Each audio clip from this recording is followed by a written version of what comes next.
the immediate former member, that is David Juguna Kiaraho, who passed away in March 2026. So this afternoon, the administration vote shall be done for the newly elected member. That is the Speaker of the National Assembly, Honorable Dr. Moses Masika Wetangula, has already made his way into the House to preside over this afternoon sitting. You will allow me to hand you over to this live broadcast that is brought to you by the Parliamentary Broadcasting Unit in partnership with Kenya Broadcasting Corporation. My name is Kamche Menza. Good afternoon. Waheshimiwa, tuombe. Ewe Mwenyezi Mungu ambaye kwa hekima na wema wako umetuonya nafasi viongozi wa bunge kwa ustawi wa jamii na utawala wa haki wa wanadamu. Tukusihi utazame kwa neema nyingi sisi watumishi wako ambao wameridhika kutuita tutekeleze shughuli muhimu za jamii yetu. Tukuomba uteremshie baraka zako sisi tukutanika hapa na utujalie tuyatende na kufikiria mambo yote yatakayofikishwa mbele yetu kwa njia ya haki na uaminifu, ili utukufu na sifa zako siendelezwe, na ili kustawisha amani, ufanisi na heri ya nchi yetu, na wale ambao hajasahau msikabidhi mikononi mwetu. Amen.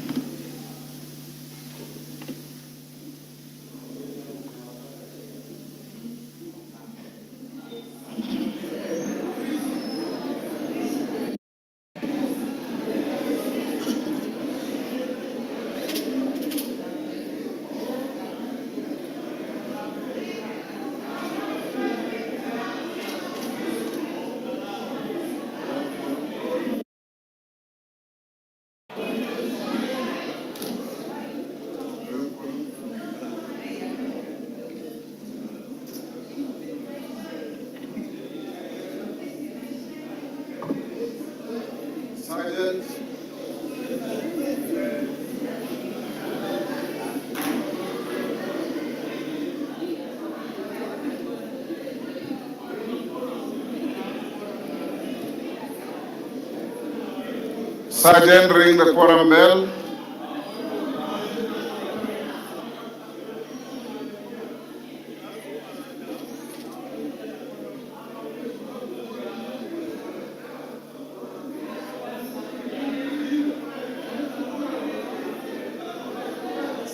Yes, Professor.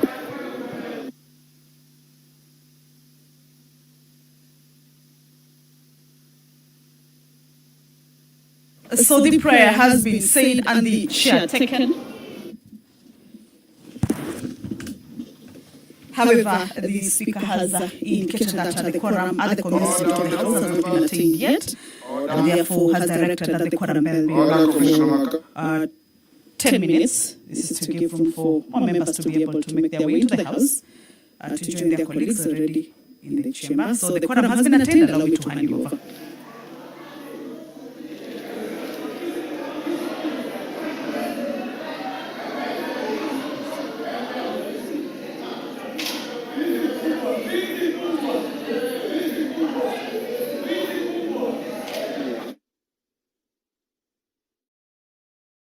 Honorable members, those senators sitting in the gallery, will you vacate the Vice President, Deputy President seats?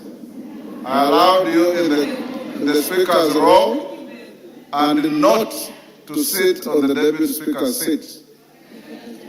Deputy President seat, sorry.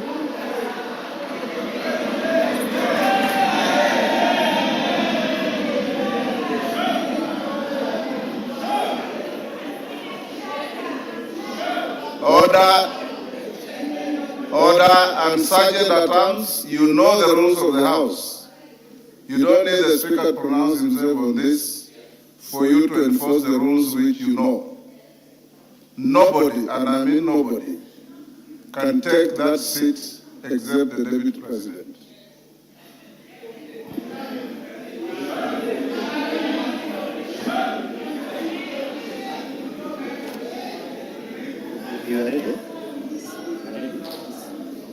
Okay, clerk, we have quorum. Can we proceed? Order number 1, administration of oath. Waweru Sammy Douglas Kamau or Karau.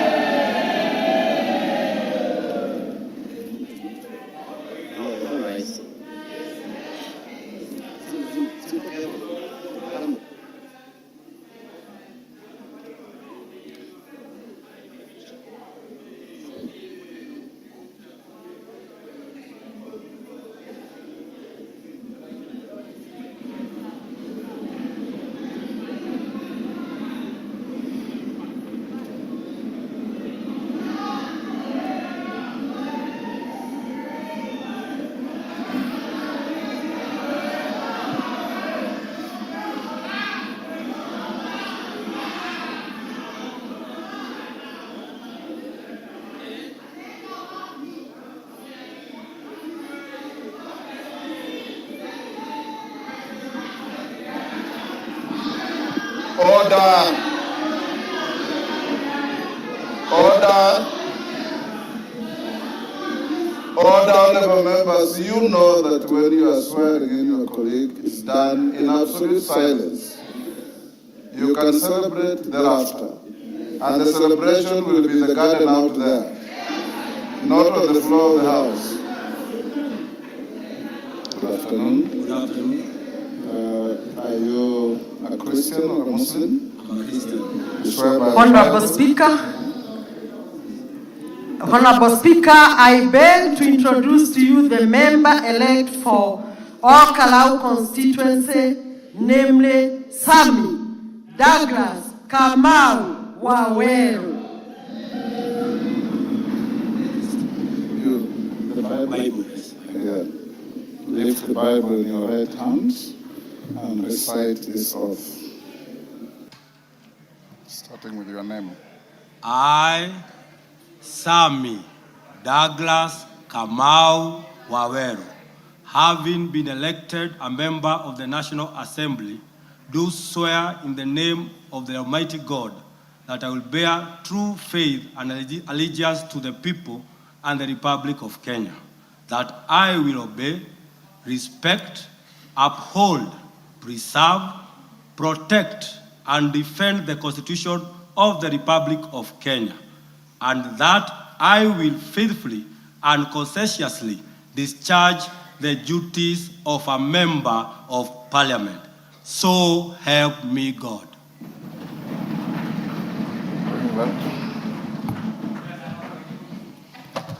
Congratulations. Thank you, Mr. Speaker. You may proceed and sign to your oath of office.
Next order.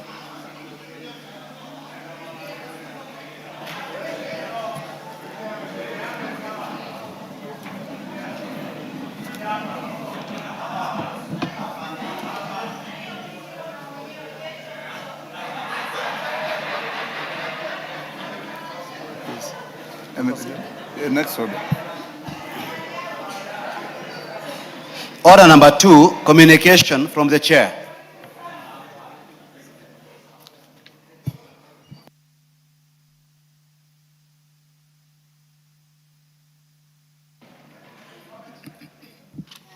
Order number 3, messages.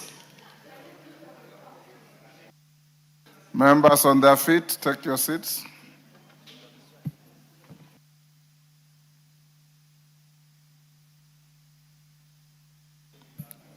Order Sunguli, take your seat. Members on their feet, take your seats. Member for Tarakaniti, take the nearest seat. Honorable members, I have a message from His Excellency the President, a referral of the Public Procurement and Asset Disposal Amendment Bill 2024 Honorable members, I take this opportunity to welcome you back from the short recess. It is my earnest expectation that honorable members have recharged and stand ready for the odious legislative task awaiting the House during this part of the fifth session. Honorable members, pursuant to the provisions of Standing Order 42 on messages, I wish to convey to the House a message from His Excellency the President regarding the referral of the Public Procurement and Asset Disposal Amendment Bill, National Assembly Bill number 48 of 2024, back to Parliament for reconsideration. Honorable members, in the message, His Excellency the President informs the House that in exercise of the powers conferred upon him by Article 115(1)(b) of the Constitution, he has declined to assent to the Public Procurement and Asset Disposal Amendment Bill 2024 and has accordingly referred the bill back to the National Assembly for reconsideration, expressing specific reservations thereto. In the Presidential Memorandum, honorable members, the President has expressed reservations on clauses 2, 3, 6, 7, 8, 10, 12, 11, 12, 13, 14, 15, 16, 18, 19, 20, 21, 22, 23, 24, 25, 26, and 27 of the bill. Consequent to those reservations, the President has detailed the reasons in respect of his refusal to assent to the bill and made recommendations thereof on the specific clauses for consideration by the House. Chief among these concerns is the definition of foreign and local firms, which is impractical and inconsistent with the government's goal of attracting foreign direct investment, mobilizing private capital, and improving the business environment. Honorable members, you may recall that the said bill was passed by both the National Assembly and the Senate on 28th November 2024 and 12th May 2026, respectively. Thereafter, I presented it to His Excellency the President for assent in accordance with the provisions of Article 115 of the Constitution. In view of the President's referral for reconsideration, the House is now required to consider the President's reservations to the specific clauses. Honorable members, Standing Order 154.2 requires the House to consider the President's reservations within 21 days upon receipt of the memorandum. In this regard, the message from His Excellency the President, together with the Presidential Memorandum of Referral, are hereby referred to the Departmental Committee on Finance and National Planning for consideration. The committee is required to table its report soonest to enable the House to consider the President's reservations within the said timelines. Upon conclusion of the consideration of the President's reservations by this House, I will transmit the decision of the National Assembly to the Senate, seeking its concurrence on the said decision. All members, may I at this point remind the relevant committee, and indeed the House, that the Speaker's communication of 28th July 2015 concerning the consideration of the President's reservations to a bill and amendments thereto will apply as shall be necessary. For avoidance of doubt, this is in relation to the voting threshold required for passage of any amendments proposed by the committee or an individual member that have the effect of fully accommodating or that do not fully accommodate the President's reservations as contemplated under Articles 115 and 122 of the Constitution. Honorable members, I wish to further reiterate that as per established practice, only sections of the bill that have reservations ought to be considered. I now direct the clerk to circulate the memorandum from His Excellency the President to all members so that they familiarize themselves with its contents. The House is accordingly guided. Thank you.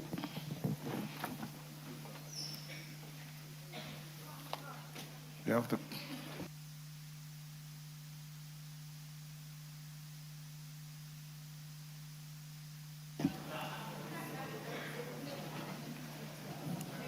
Order number 4, petitions. Order number 5, papers.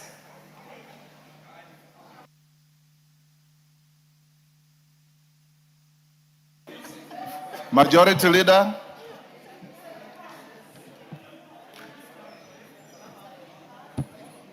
Thank you very much, Honorable Speaker. Honorable Speaker, I beg to lay the following papers on the table of the House today, Tuesday, 28th July, 2026. A, the following legal notices from the Office of the Prime Cabinet Secretary. A, legal notice number 111 of 2026 relating to the Gambling Control Licensing Regulations 2026. B, legal notice number 112 of 2026 relating to the Gambling Control Conduct of Gambling Operations Regulations 2026. C, legal notice number 113 of 2026 relating to the Gambling Control Foreign-Based Operators Regulations 2026. D, legal notice number 114 of 2026 relating to the Gambling Controlling Advertising Regulations 2026. E, legal notice number 115 of 2026 relating to the Gambling Control, the Conduct of a National Lottery Regulations 2026. And E, legal notice number 115 of 2026 relating to the Gambling Controlling Gambling Appeals Regulations 2026. Honorable Speaker, B, legal notice number 127 of 2026 relating to the Tourism Enterprises Regulations 2026, report on public participation undertaking during the development of regulations, regulatory impact statements, and explanatory memoranda from the Ministry of Tourism and Wildlife. C, division. Honorable Speaker, this is a very important... Order, members. Order, Wanjiku Muya. Order, members. You can still exhibit your exuberance in low tones. Yeah. Wanjiku Muya, you are behaving like a head girl of a primary school. Please. Order. There's nothing out of order. Go on. Now, this is a very important. This is an important. Order, Owen. Legal notice. Wanjiku Muya, to begin with, you're out of order. Even when I call you to sit down, you remain standing. The order, I have always told you, in a House of Parliament, there is candor and banter of debate. Look up the dictionary, what those two words mean. Honorable Speaker, C. In C, Abongogoyo, this is important for you. Listen now. C, decision of the National Assembly on the report what is out of order? on inquiry into the conduct. Hold on, Baya. Gogoyo, what's out of order? Mr. Speaker, I raise understanding order number 1.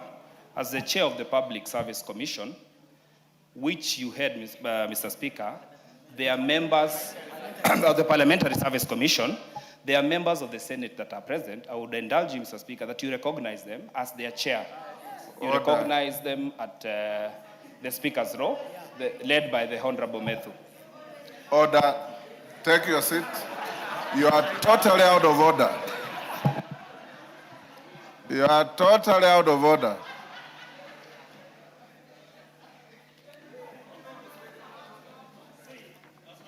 Mike. Go on, C. Owen. This is very important because it's a decision of the National Assembly, and I think we need to hear this. C, decision of the National Assembly on the report on inquiry into the conduct of the British Army Training Unit in Kenya, Batuk. D, report of the Auditor General of Financial Statements for the years ended 30th June 2021, 30th June 2022, 30th June 2023, 30th June 2024, and 30th June 2025, and the certificates there in respect of the following. 1, Cheptil Secondary School. 2, Gatue Mixed Secondary School.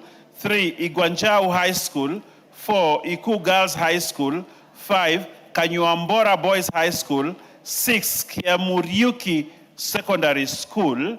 7, Kipsigis Secondary School. 8, Mungore Girls Secondary School. 9, Nasokol Girls Secondary School. 10, Ngaita Girls Secondary School. 11, Ngaremara Secondary School. 12, PCA Kimuka Girls Secondary School. 13, Salvation Army Makunga Secondary School. 14, Sipala Friends Boys High School. 15, Tachasis Girls Secondary School. And 16, Talek Boys Secondary School. Honorable Speaker, I beg to lay. Chairperson, Departmental Committee on Defense, Intelligence, and Foreign Relations, Major Bashir.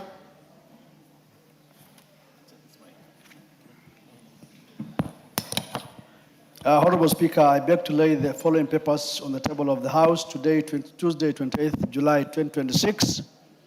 Reports of the Royal Committee on Defense, Intelligence, and Foreign Relations on the following. 1.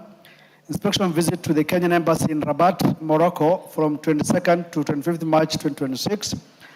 And inspection visit to the Kenyan Embassy in Cairo, Egypt from 26th to 30th March 2026. Thank you, Honorable Speaker.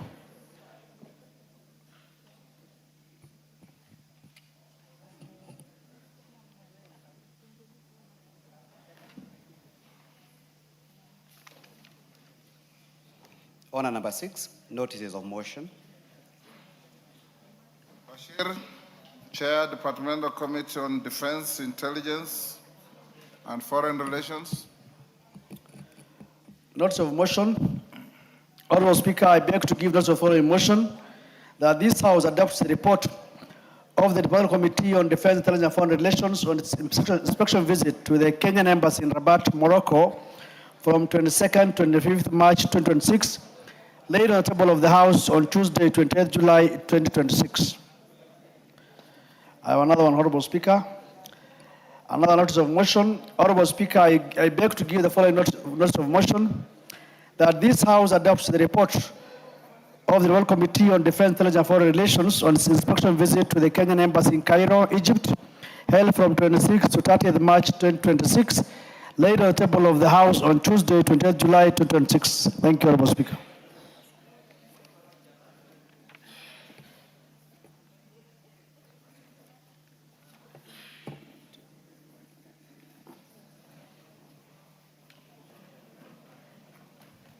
Order number 7, questions and statements.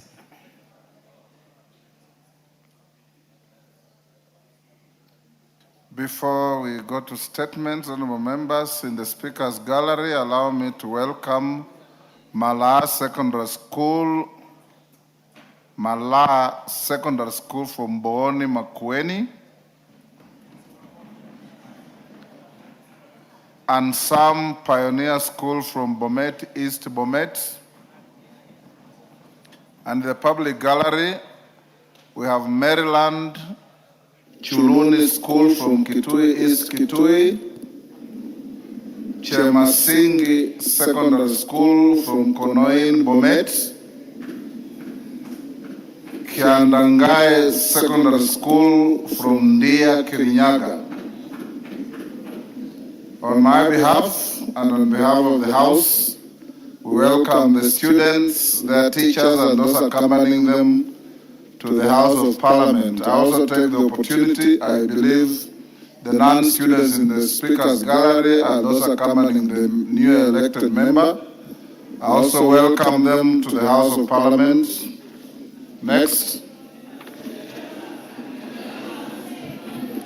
I have no information about their presence. Go on.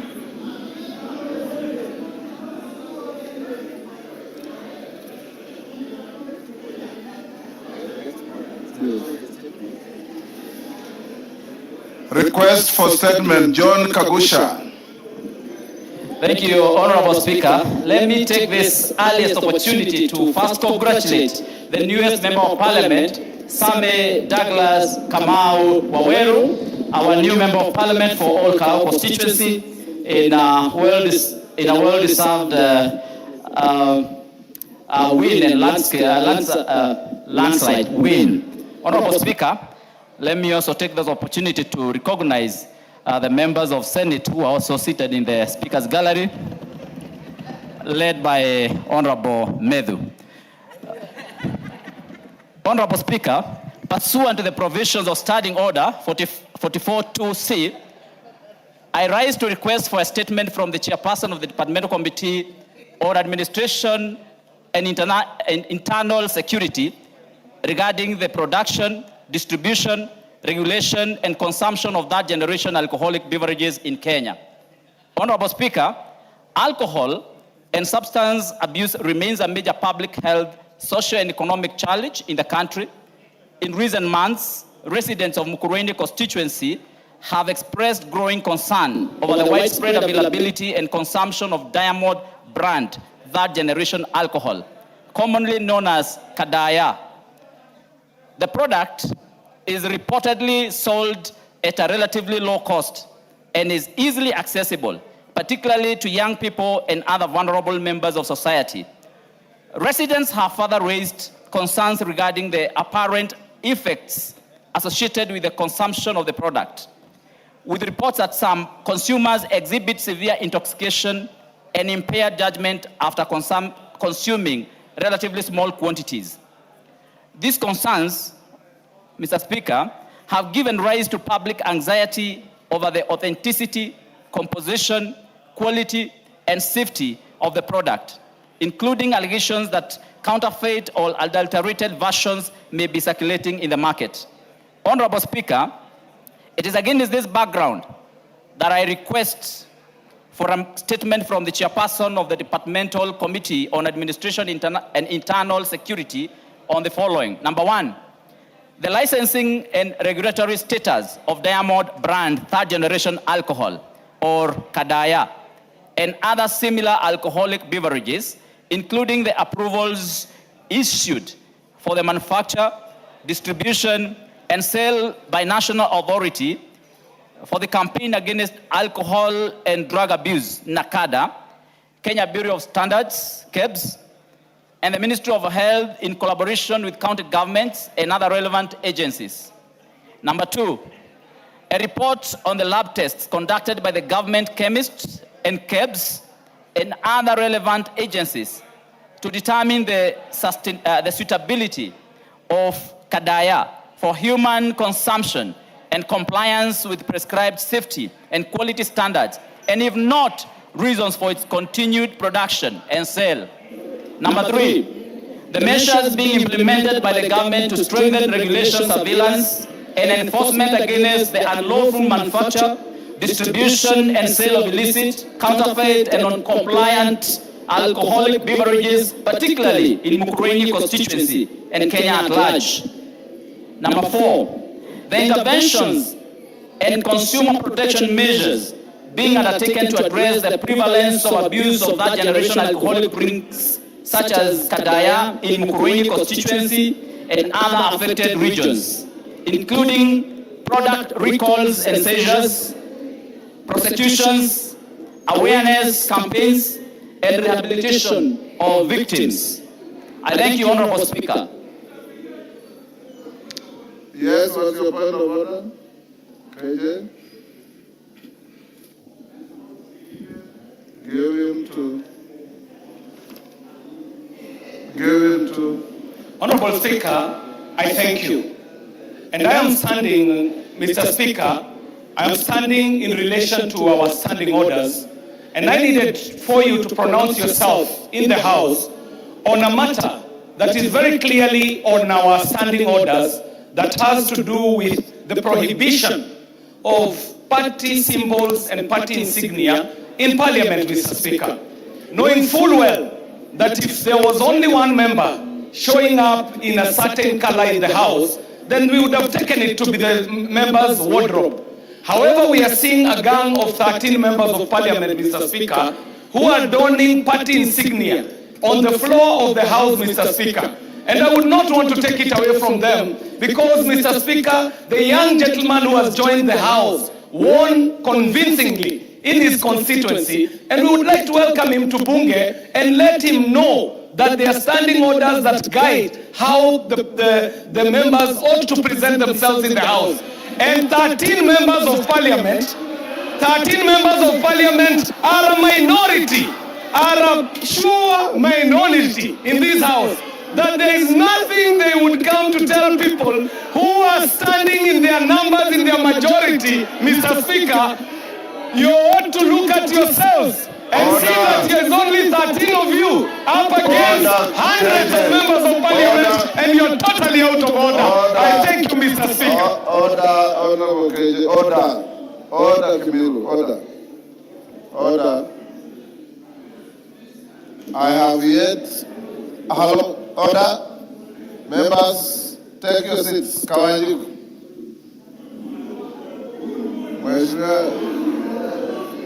Order, honorable members. Order, honorable members. Order, KJ. Order, KJ. Don't let the excitement overrule you. Honorable members, it is true what you are saying, but I am not aware the colors that the few members are wearing. Order.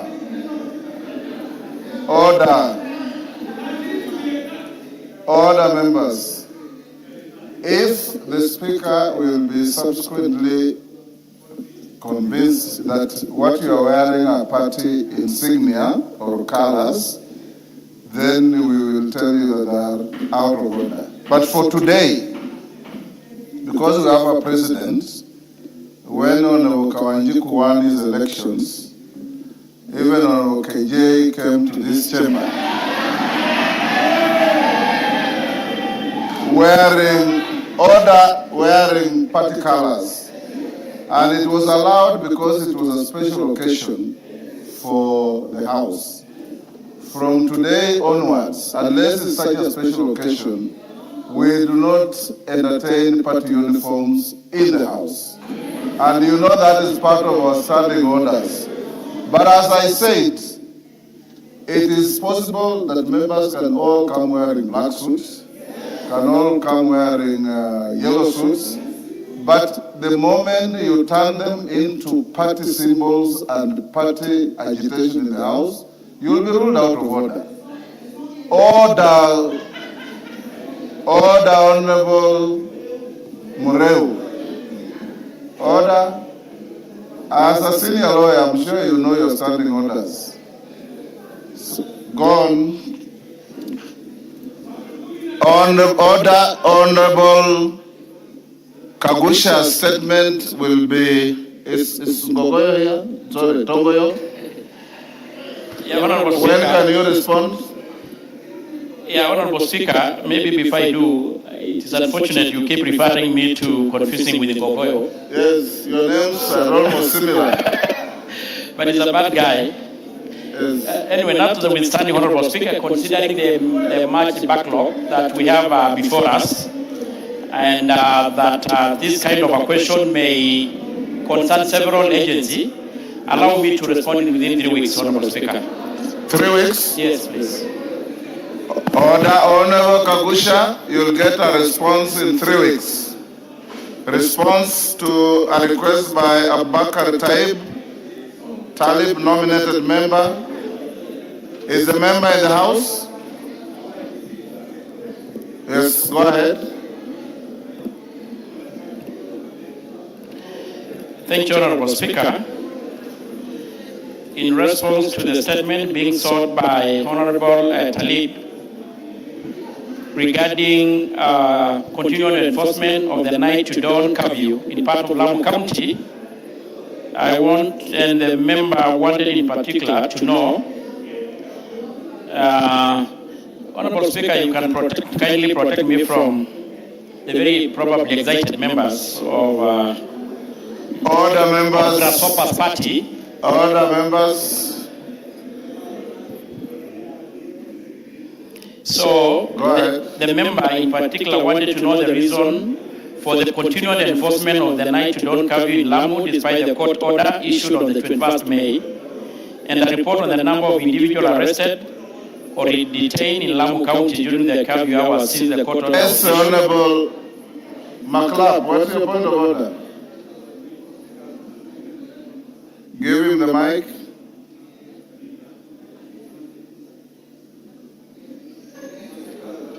Give the mic to Honorable McLeod. There you are, next to you. Thank you, Mr. Speaker. Mr. Speaker, protect us so that we can hear this very important information from the same members who condemn themselves from this side, and in some few minutes they converge together, Mr. Speaker. Protect us so that we can hear this very important information, Mr. Speaker. Go on, Tongo. Go on. Go on.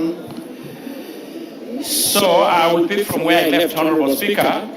The member wanted to know the disciplinary and administrative measures being taken against the police officers alleged to have enforced the curfew contrary to the court orders, and the action being taken to ensure compliance with the court order.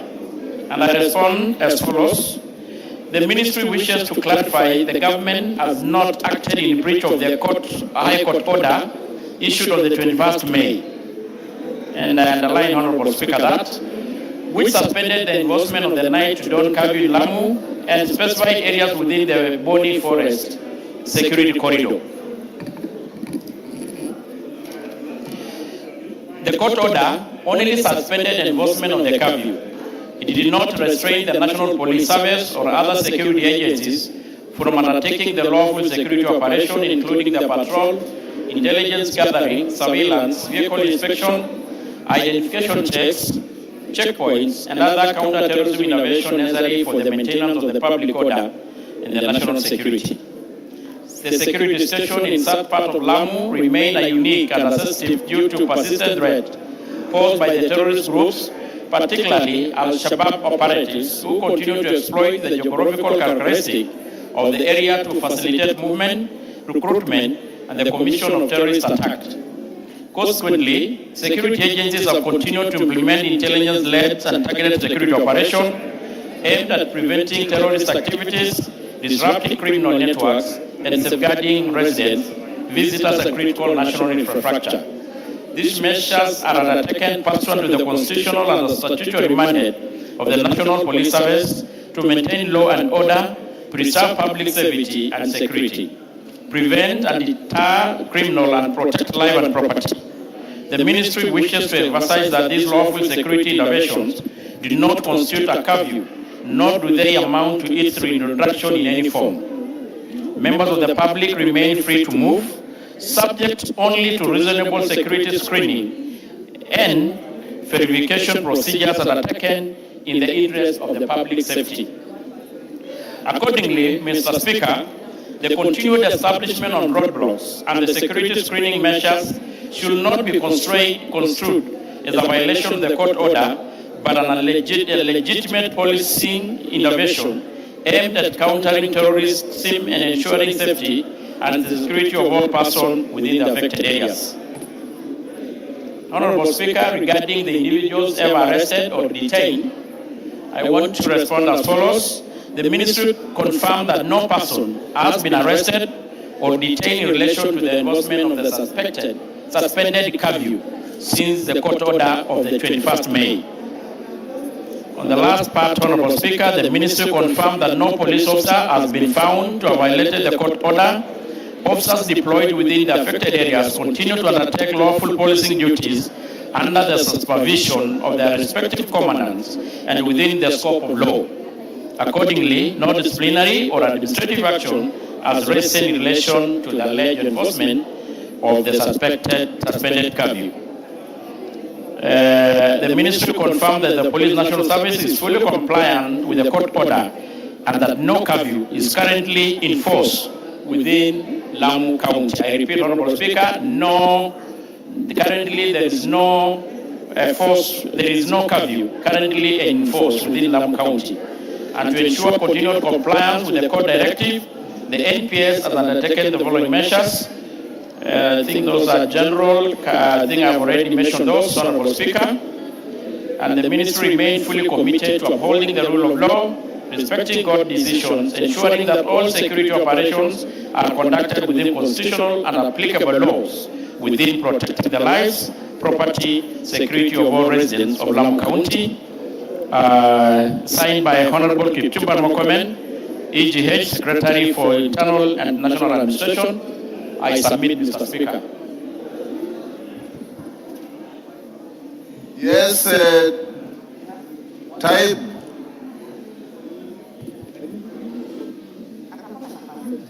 mic. Yeah, thank you, Honorable Speaker.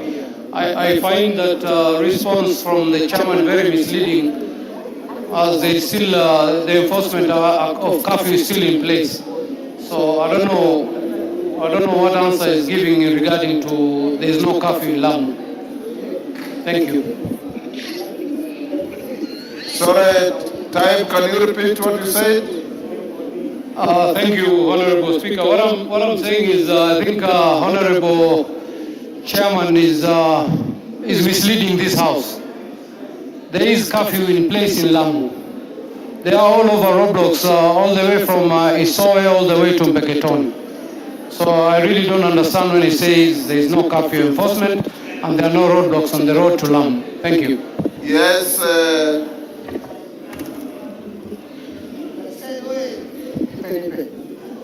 Honorable member. Thank you, Chair. Mr. Speaker, I think the Chair of Security is misleading. You know that roadblock starts from my constituency. That is an economic sabotage. Chair, to sabotage the people of Lamu and Tana River. So, the government has security and machineries. That roadblock should be removed to help the people of Tana River and Lamu, Chair. Mr. Speaker. Tongoyo. Honorable Speaker, I still want to confirm to the House and the member that as read out, there is no curfew in place in Lamu. And we should not confuse security operations and screening and roadblock to mean curfew, Honorable Speaker. So that is the statement, and that remains so. And I will also want to really call upon my colleagues to appreciate the security situation in Lamu, which has been in big extent been achieved because of the security checks in place, Honorable Speaker. Yes, Roida.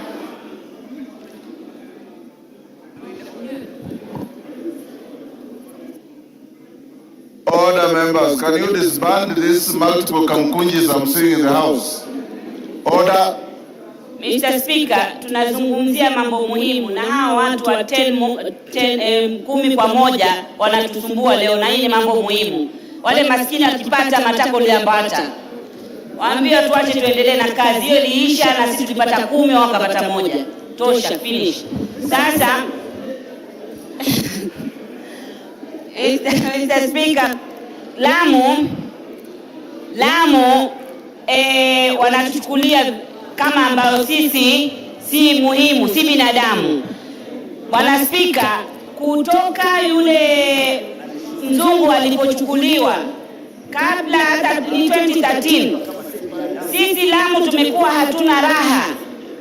Tunafungiwa watu, chairman anasema hakuna curfew, lakini barabara ya Bargoni mpaka Kiunga haipitiki. Mpaka upitishwe na jeshi. Huwezi pita mwenyewe hivi. Watu wa Kiunga kuja Mokoe wanatumia boti. Na usiku mimi napita hiyo barabara. Nikizungumza hapa mimi napitia hiyo barabara. Kukiwa na shida hapa, pengine niko eneo bunge langu na natakikana asubuhi. Lamu imefungwa, hakuna airport, huwezi toka by air, huwezi toka by road. Huwezi toka kwa sababu hata ile airstrip pale airport haina zile zinaitwa runway lights.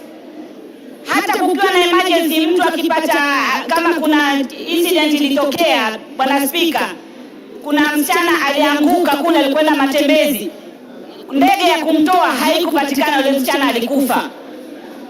Njia ya barabara huwezi pita, wakisema hakuna curfew nini. Mimi mwenyewe kama mbunge mpaka nipige simu kama kuna emergency nipewe escort nitoke. Kwa hivyo curfew iko na ni muhimu itolewe. Security is paramount. Lakini mmetufungia kwa muda mrefu. Tunaomba jamani, mfungue.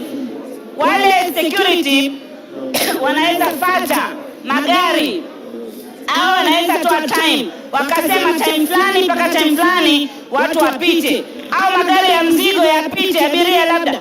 Lakini haiwezekani mkatufungia hivyo tu, kwani sisi binadamu. Asante. Point made as chairman. Honorable Speaker, I think I've really exhausted what I have to say. Just hold on. Member for Garsen, what is the problem? Thank you, Mr. Speaker. I think this is the House of Information. The Chair for Security has no information on that road. Chair, Mr. Speaker, direct the Committee of Security, plus members affected to visit the area. He has no information, total blackout.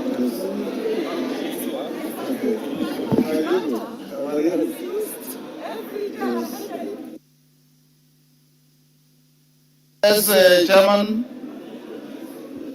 Speaker, I want again to confirm to this House that we don't have active curfew in Lamu.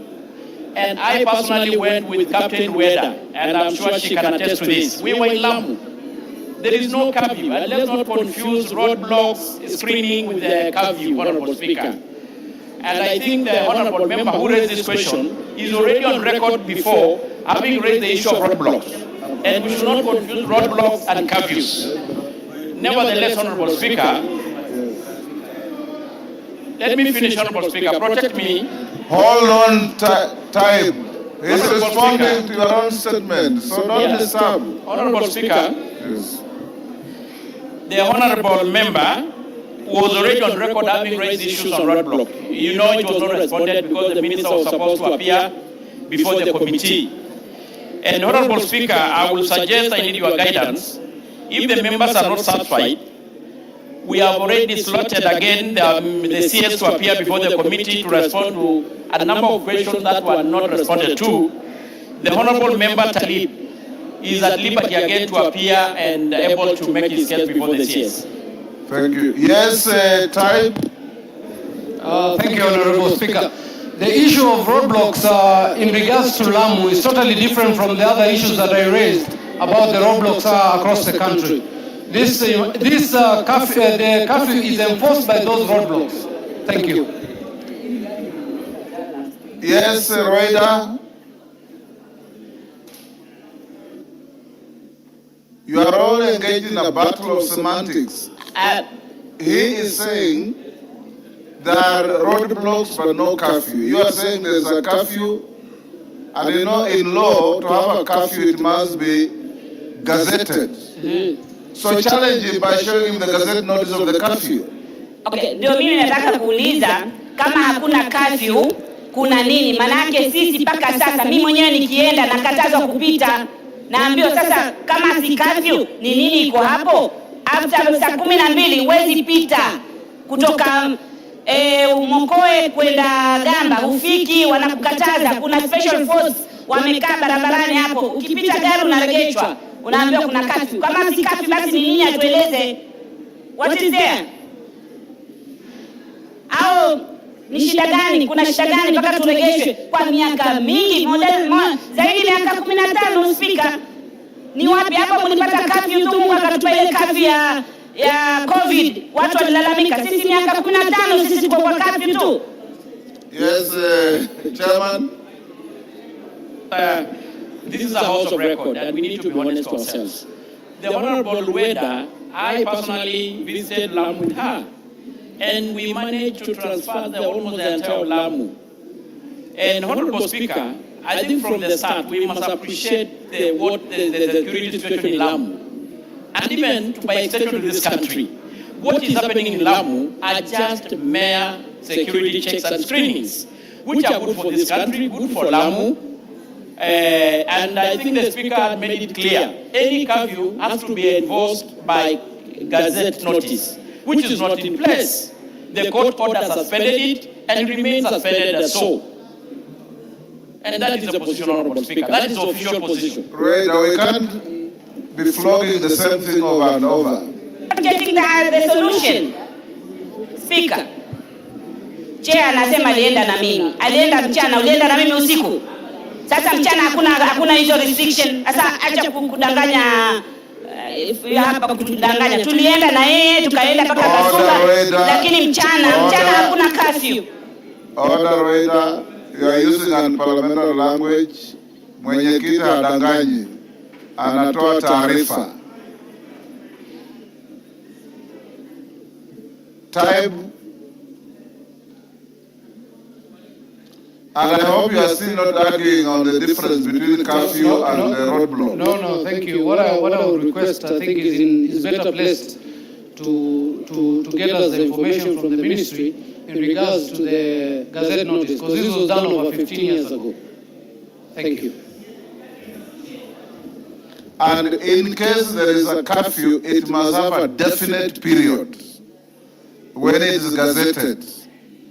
So let's go to the next. Doris Donya, is she in the house? Before I invite you, allow me, honorable members, in the public gallery, we have Katumba Comprehensive School. Order, honorable members, take your seats. Order, CNN, take your seats.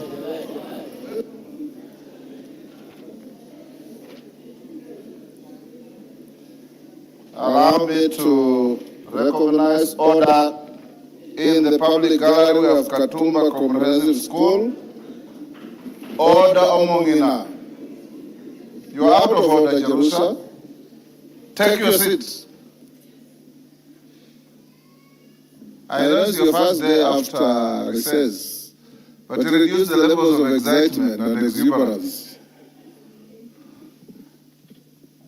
And I've made very beautiful gardens for you out here. Those of you who want to converse, just go to the gardens, sit, talk, and then come back to the house. I was acknowledging in the public gallery Katumba Comprehensive School, Mwingi Central, Kitui, Olongerin Primary School from Narok West, Narok, Sony Sugar Comprehensive School from Aweno, Migori, and in the Speaker's Gallery, the Skiambere School Complex from Bere North Embu. Then we have St. Hilda Kadonzweni from Mwingi Central, Kitui, and Friends School Kamsinga from Kimilili, Bungoma. Honorable members, Friends School Kamsinga is the school where yours truly went to. It is my school and I'm very proud of it. Yes. Yes, Robert Mui. Thank you, Mr. Speaker. I want to take this opportunity to also welcome the Friends School Kamsinga and all the other schools to the House of Parliament. Mr. Speaker, you know, a lot of times members here would always tell the students that they should emulate them and maybe try to be like them so that they can come to the House. But Mr. Speaker, I want to say there are greater things that the children can do, our students can do, than even being members of Parliament. They can go on to be great people in the world. So I want to congratulate them and welcome them to the House of Parliament. Mr. Speaker, allow me to also welcome those leaders that came in solidarity with our latest elected member of Parliament, also to welcome them to the House so that they can also see the proceedings. Allow me to also congratulate the newly elected member of Parliament for Olkalau for being elected, you know, in a landslide victory, Mr. Speaker, in such a way that we have shown that Kenyans can make a decision despite anything that anyone does. Even the gas cylinders, even the blankets, even the mattresses, even the boats did not mean anything. He ended up winning, he was called a chokora, and now he's in the House. Mr. Speaker, I want to tell the students, we are also in uniform, in solidarity with Kenyan students. Thank you, Mr. Speaker, for the opportunity. Thank you. Wangwe. Thank you, Honorable Speaker. Honorable Speaker, allow me on the onset to welcome all the students, including Friends School Kamsinga. And Honorable Speaker said that this is the House of Parliament. This is the destination, Honorable Speaker, that most of the students would wish to come there after their training, Honorable Speaker. But Honorable Speaker also insists on this issue of education. The Honorable Speaker, let us focus. We are happy that most of the issues to do with higher education financing, discussion and conversations are going on. Let the Ministry, Honorable Speaker, the government finalize this issue so that students from Friends School Kamsinga, who must always go to university, Honorable Speaker, can have safe landing and undertake good education in universities, Honorable Speaker, at an affordable rate. Thank you, Honorable Speaker, and I beg to submit. Thank you. Yes, you first.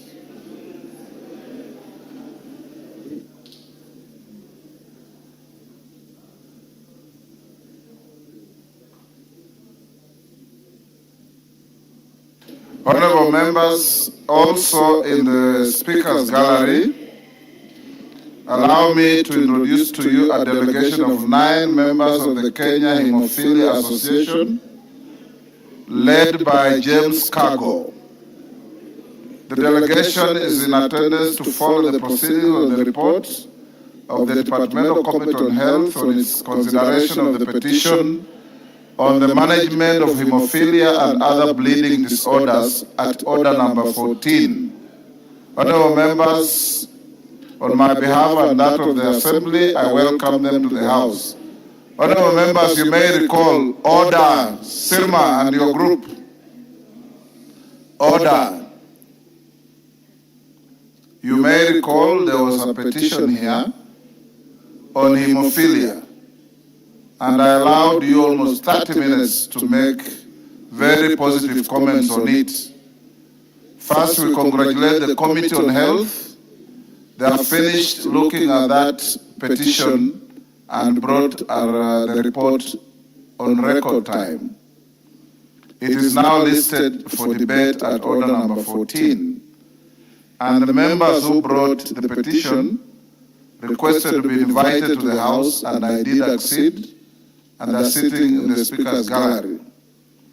You know, hemophilia relates to bleeding disorders, and that being a delicate condition, I'll direct the clerk that once we finish the orders on first readings, we bring forward order number 14 so that you can discuss this report in the stipulated standing order time, so that those who brought the petition can also have an opportunity within the levels of their comfort to listen to the debate and then go back to their homes.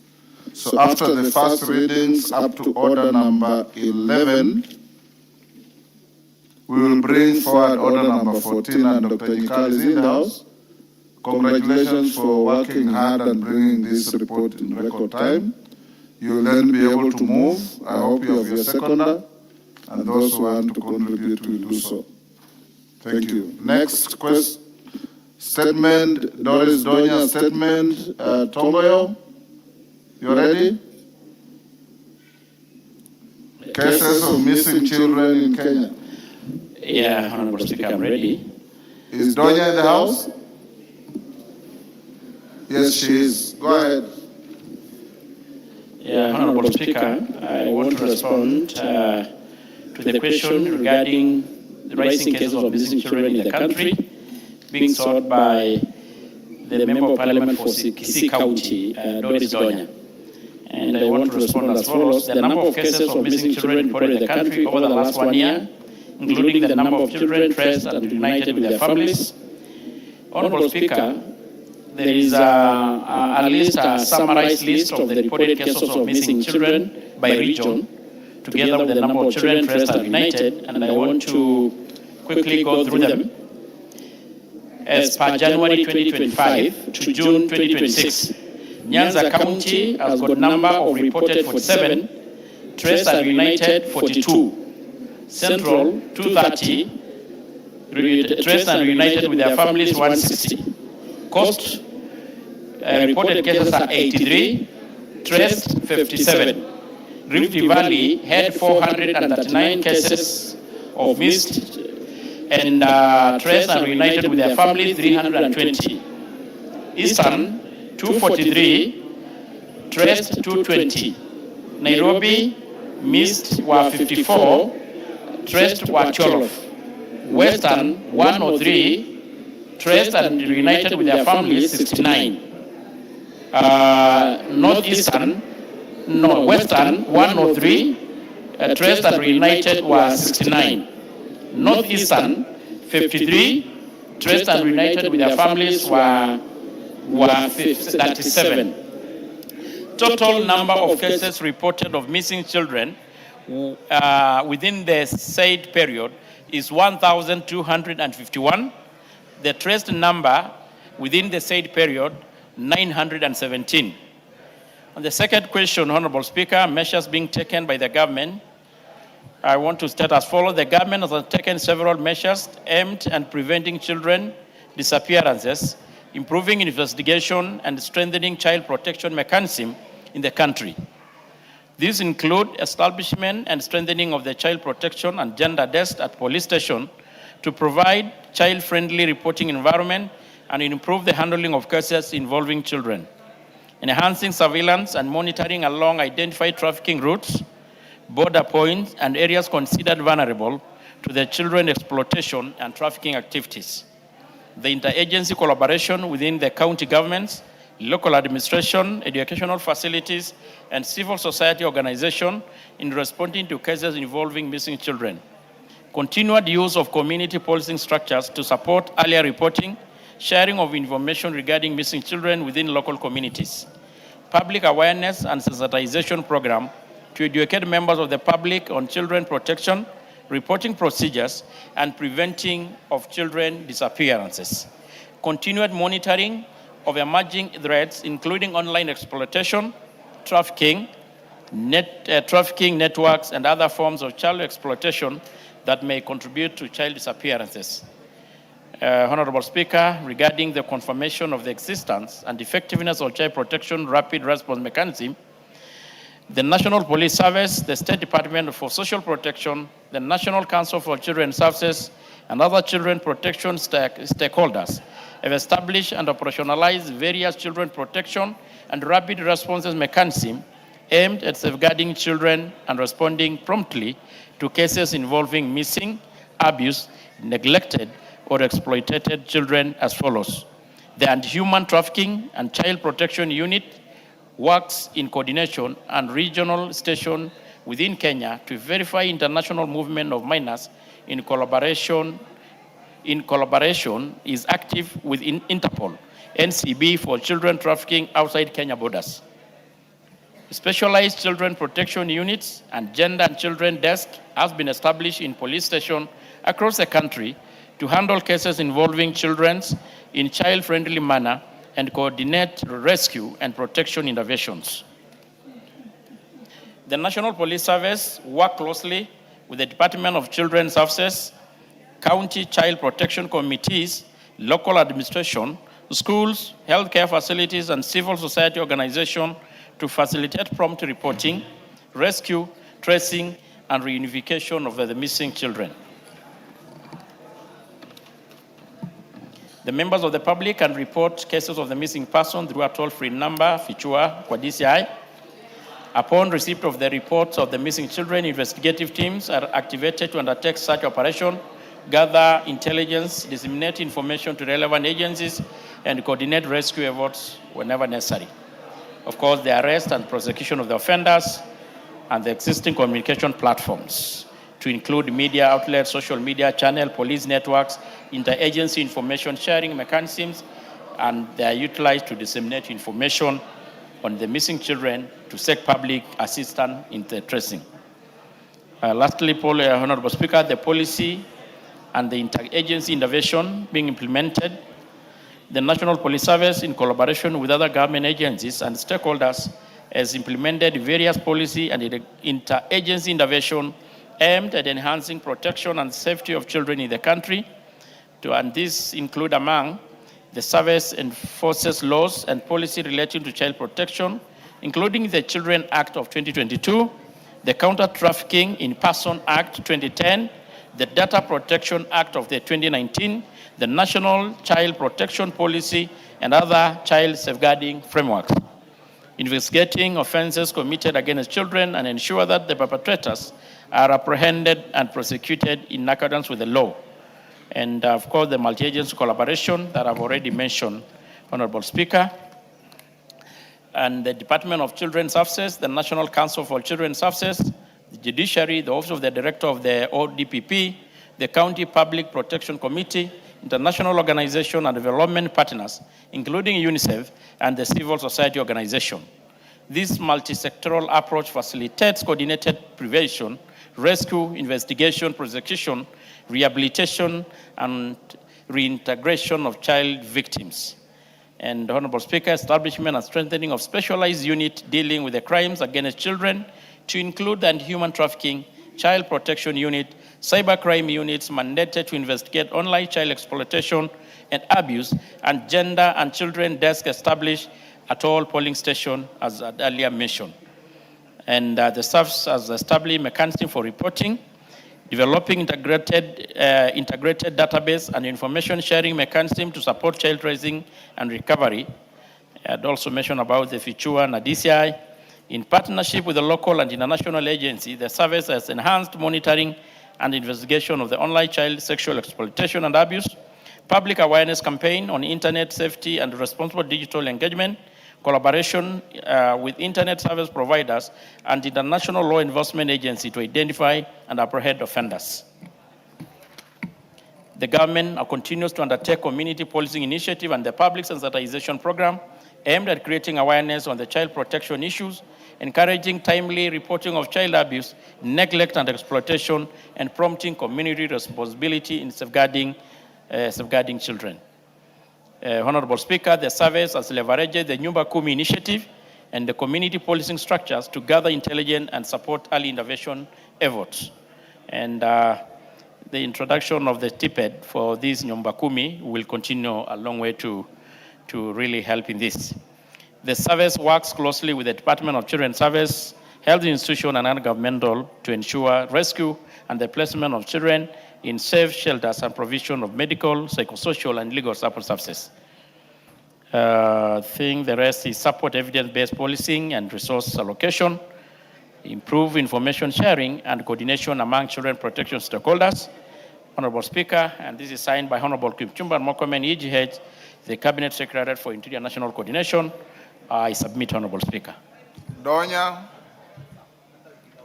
Honorable Donya.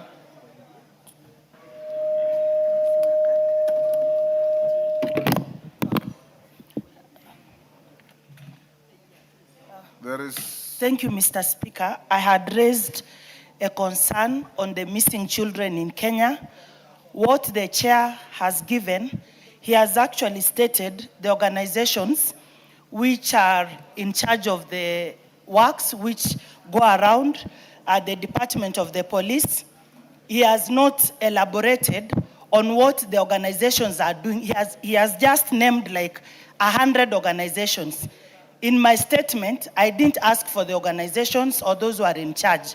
So, Chair, I don't know what was wrong with you giving details on what the ministry is doing regarding the missing children. You have said then you will ask the Nyumba Kumi to do their work. We know the Nyumba Kumi are there. So you are just evading the responsibility as chair and the ministry in charge of this to take care of our children. Mr. Speaker, I didn't ask for the long list of the organizations. I just wanted to know the measures they are taking to ensure that our children have safety and their security is guaranteed. Thank you, Mr. Speaker. Yes, Chairman. Yeah, Honorable Let's Speaker. take one more, Chairman. Yeah. Mama Zamzam. Asante sana Mheshimiwa Spika, na mimi niweze kumuunga mkono dadangu Donya. Watoto wengi wanapotea Mheshimiwa Spika, na sio sawa wala si haki mwenyekiti kusema kuwa waweze kuwapatia wazee wa mitaa.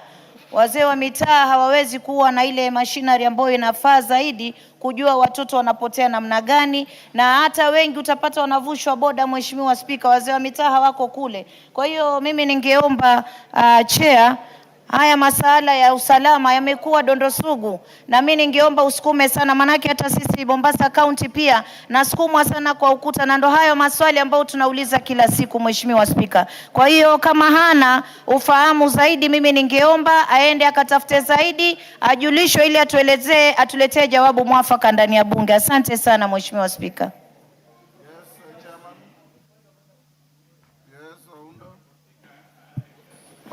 Speaker, also allow me to weigh in on this matter.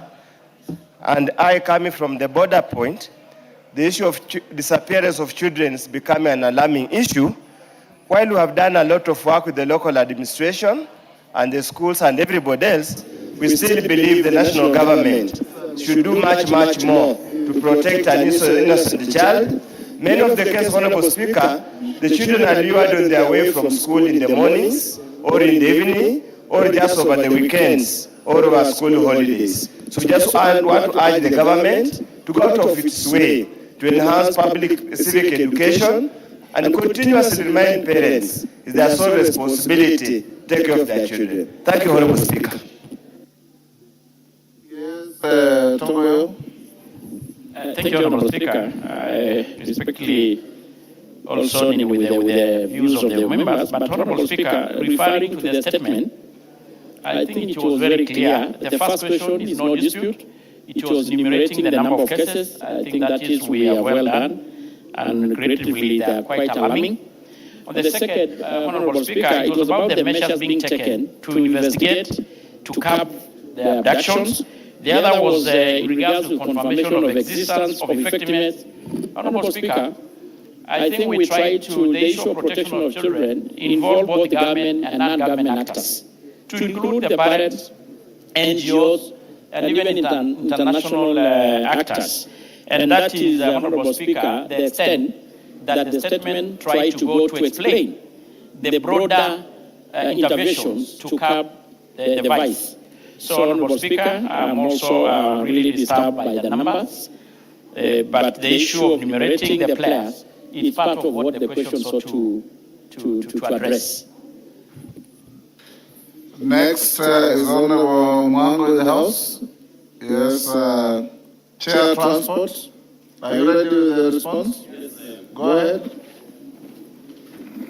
Thank you, Honorable Speaker. Honorable Speaker, on Thursday, 2nd July 2026, the member for Salehe constituency, the Honorable Amos Mwago, requested for a statement from the chairperson of the Departmental Committee on Transport and Infrastructure regarding the implementation of the instant fines system. The Honorable Mwago in the statement indicated concerns regarding the operationalization of the instant fine system, including the adequacy of road signage, public sensitization, system safeguards, and plans for nationwide coverage.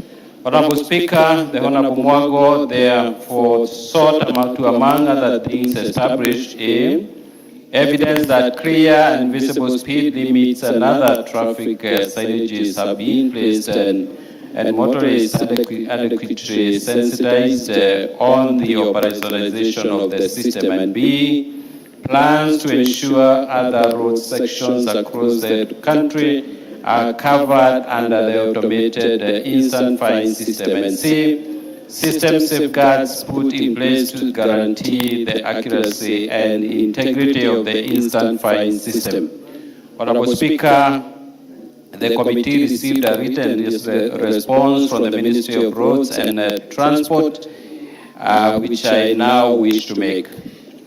One, regarding evidence that clear and visible speed limits and other traffic signages have been placed and motorists adequately sensitized on the operationalization of the system, the ministry submitted that the road sections where speed cameras are currently being deployed are fitted with the requisite statutory speed limit signs. The ministry acknowledges that the availability and condition of traffic signs across parts of the national road network remain inadequate, and some signs have been vandalized, damaged, obscured, or removed over time. To address this, NTSA is engaging with Kenha, Kera, Kura, and other relevant road authorities to progressively install additional speed limit signs and advanced warning signage informing motorists that their speed is being monitored. Further, NTSA, through the Department of Road Safety Audit, is undertaking joint road safety audits and corridor assessments with the relevant road authorities to identify locations requiring additional or replacement traffic signs. Regarding plans to ensure other road sections across the country are covered under the automated instant fine system, the ministry submitted that the National Road Safety Action Plan provides for a phased implementation strategy based on risk assessment rather than nationwide deployment at inception. The implementation program includes identification of high-risk corridors and urban areas using crash statistics and other safety data, progressive deployment of automatic speed enforcement demonstration project or designated high-risk road sections, expansion of automated enforcement and compliance systems to additional road corridor based on operational experience and road safety priorities. Capacity building for enforcement and agencies to ensure standardized and technology-driven enforcement and continuous integration of enforcement systems with the road safety databases and monitoring systems to support evidence-based expansion of the program. And Honorable Speaker, regarding system safeguards put in place to guarantee the accuracy and integrity of instant fine systems, the ministry submitted that NTSA has established comprehensive legal, operational and technological safeguards, including standardized operational procedures governing detection of offenses, verification of offender identity, issuance of notifications, electronic payments, handling of disputed offenses, data management, monitoring and reporting, technology-based evidence using certified speed detection devices, mobile surveillance systems, and approved digital enforcement platforms. Verification before notification to confirm driver or registered owner identity, right to fair administrative action affording motorists an opportunity to admit liability and settle the prescribed administrative penalty or dispute the notification through the legally established adjudication process, cashless payments processed electronically through designated government payment platforms, anti-corruption controls including prohibition of cash handling, digital recording of all enforcement actions, regular audits, monitoring of enforcement activities, established complaints mechanisms and continuous system oversight, and continuous monitoring and performance evaluation through the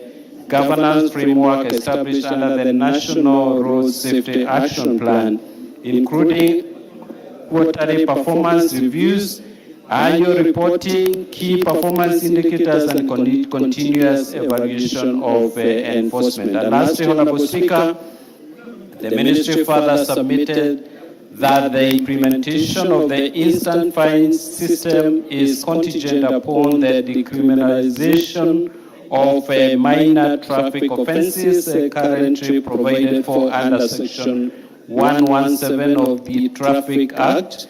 And to facilitate this reform, the authority is developing a Traffic Amendment Bill 2026 to establish an administrative enforcement framework for minor traffic infractions. The proposed amendments replace criminal prosecution with an administrative process under which traffic infraction notices may be issued electronically. Offenders may admit liability and pay the prescribed administrative penalty or exercise their right to administrative review and appeal where the notice is disputed. I submit. Thank you, Honorable Speaker. Thank you, Honorable Mango. Before you seek clarification, allow me to acknowledge in the Speaker's Gallery, Ronjena Secondary School from Narok West, Narok. Students, when you are mentioned, you stand up to be acknowledged. There is also Mary Mother Academy from Kieni, Nyeri. There is Ikawa School from Chuka, Igambangombe, Tharaka-Nithi. And in this public gallery, we have Arena Comprehensive School from Kisumu, Central Kisumu. And Cheptikit Academy from Mount Elgon, Bungoma. On my behalf and on behalf of the House, we welcome the students, the teachers, and those accompanying them to the House of Parliament. Mwango? Thank you, Mr. Speaker, sir. Even as I seek credit, allow me to join fellow Kenyans of goodwill to welcome our latest Member of Parliament from Olkalau constituency, Sammy Douglas Kamau, who I campaigned vigorously for. He was called a Chokora, but is now in the presence of Parliament. Mr. Speaker, I wish to seek credit from the Chairman Transport. I just asked a very basic question. Evidence that there are clear signages along the highways where they put the cameras, where they are enacting this automated fine system. It is clear that from his response, he's admitted that most of the signages have been vandalized. Others are not clearly visible, others are not there. My question was very simple. How do you have cameras in a place where there are no signages? It is very unfair to find a person where there are no signages, but the cameras are operating. The other question was, how are they sensitizing the people or motorists about this new system? I did not get an answer to that. I just had a very long story, a very ambiguous story around the whole thing, without coming out clearly. What are the measures put in place to sensitize many motorists? And what are they going to, how are they going to address the issue of the signages? Where there are no signages, how do you find a person where there are no signages? On the other issue of the integrity of the system, you can see there's a very big disparity in matters how these fines are, maybe these are applied. For example, you see a motorist fined 500, another one fined over 10,000, another 3,000. It is not standardized as it claims to, as it claims. So I'm not satisfied with this answer. Thank you. Let's take one more. Kimani of Molo.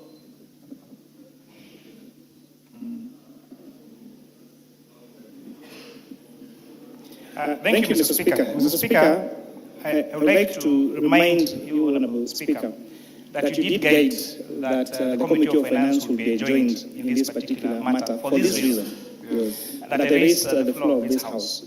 The punishment that should be done, the offence is not committed by the owner of the vehicle. It is committed by the driver. And I gave a scenario. Take, for example, all the secured loans by banks, for example. So a bank, the Equity Bank, will have maybe 100,000 motor vehicles on the road that are registered in the name of Equity Bank. So therefore, if those fines are now levied on the logbook of those vehicles, then it's the Equity Bank that will pay those particular fines. Take, for example, someone who owns a fleet of Nissans or buses. I own 100 buses that commute between Rironi and Mount Summit. And every day there is probably a new driver. Then those fines will come to the logbook of those vehicles which are registered under. As a more even practical example, think about our boda sector. 90% of the bodas that you find on the roads are not owned by the cyclists. They are owned by lending companies like Mogo, like Watu, like Mkopa. And therefore, when these fines then are levied on those lenders, because they're the ones who register those logbook, then those businesses will certainly close down. I think it's very important, Honourable Speaker, that this matter be re-examined and to find a way of levying the fine on the person who commits the crime, who is the driver, and not the owner of the vehicle, Honorable Speaker. Other Honorable Speaker, the vehicle that you have, that you use in the village, that is someone who carries maybe your mother or your father from one place to the other, they keep committing fines and you keep seeing fines of 10,000 shillings every day on your phone. In a month, 300,000 shillings. It is not. It is not. Many your points. Yes, Robert Boy. Thank you, Mr. Speaker. Mr. Speaker, you know, I'm a supporter of cameras on the roads because I think Kenya needs discipline on the roads. It's a very important thing because when you travel the world, you notice that people are very, very careful when they see the camera signs. And then you notice that accidents are much less than they are here. So it's a very good idea. But Mr. Speaker, even as we support it, I can see the concern many members have. And I have also another concern. On Langata Road, Mr. Speaker, there's a camera. I don't know where exactly. But I have been a victim, and I know a few people have been victims of the same. But sometimes you ask yourself, why would a camera be put in a place where there is no school next door, there is no place where people are walking on the road? It's basically a highway. Why would you put a camera there and put a speed limit, Mr. Speaker, of 50 kilometers per hour? A place where if you move at 50 kilometers per hour, you're actually likely to cause an accident. So, Mr. Speaker, I think there is need for this to be sorted out and thought through before we actually implement it fully. Mr. Speaker, I thank you, and I also must thank my neighbor, the Honorable Amos Mwago, for bringing this to Parliament. And maybe it would be informative for the chairperson of the Transport Committee to also do a search and spin and see the need is appreciated. The need for cameras and surveillance on our roads is more than appreciated. However, Mr. Speaker, if you travel on the roads in Kenya today, you are never able to tell where the speed limit zones are. There is never a sign that shows you that the 110 speed limit starts here and this is where it ends.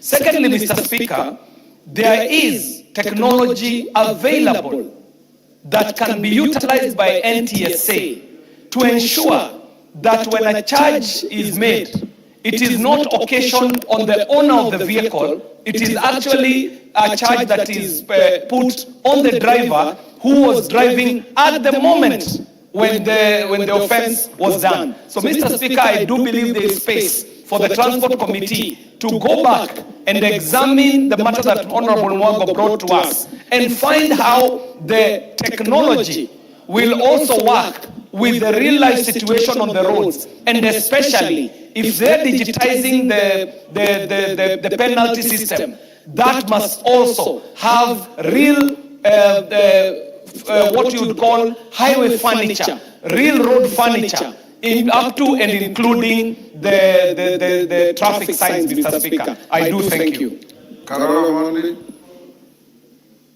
Thank you very much, Right Honourable Speaker.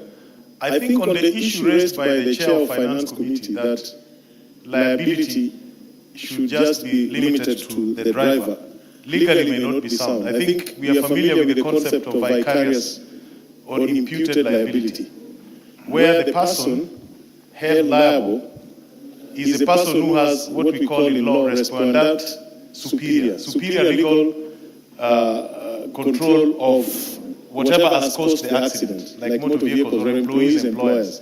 So it may not be very practical, and risks are normally allocated to those who can handle them best. So the reason why it will be the financial, whoever is registered. I thought there are graduated levels of responsibility. Speeding is personal responsibility to the driver. Allowing a defective motor vehicle to be driven by your driver, then you take vicarious responsibility. I thought that is, those are the graduated situations in the law. Isn't that so? Correct. So Kimani is half right, you are half right. So you can...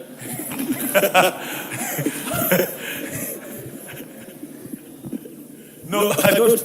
I just wanted to raise it so that we don't mislead the nation that there is no, that there is liability.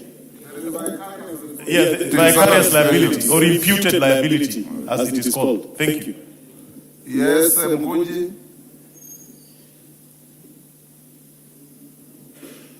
Thank you. Thank you, Honourable Speaker. I also rise to agree with the sentiment shared by my colleagues.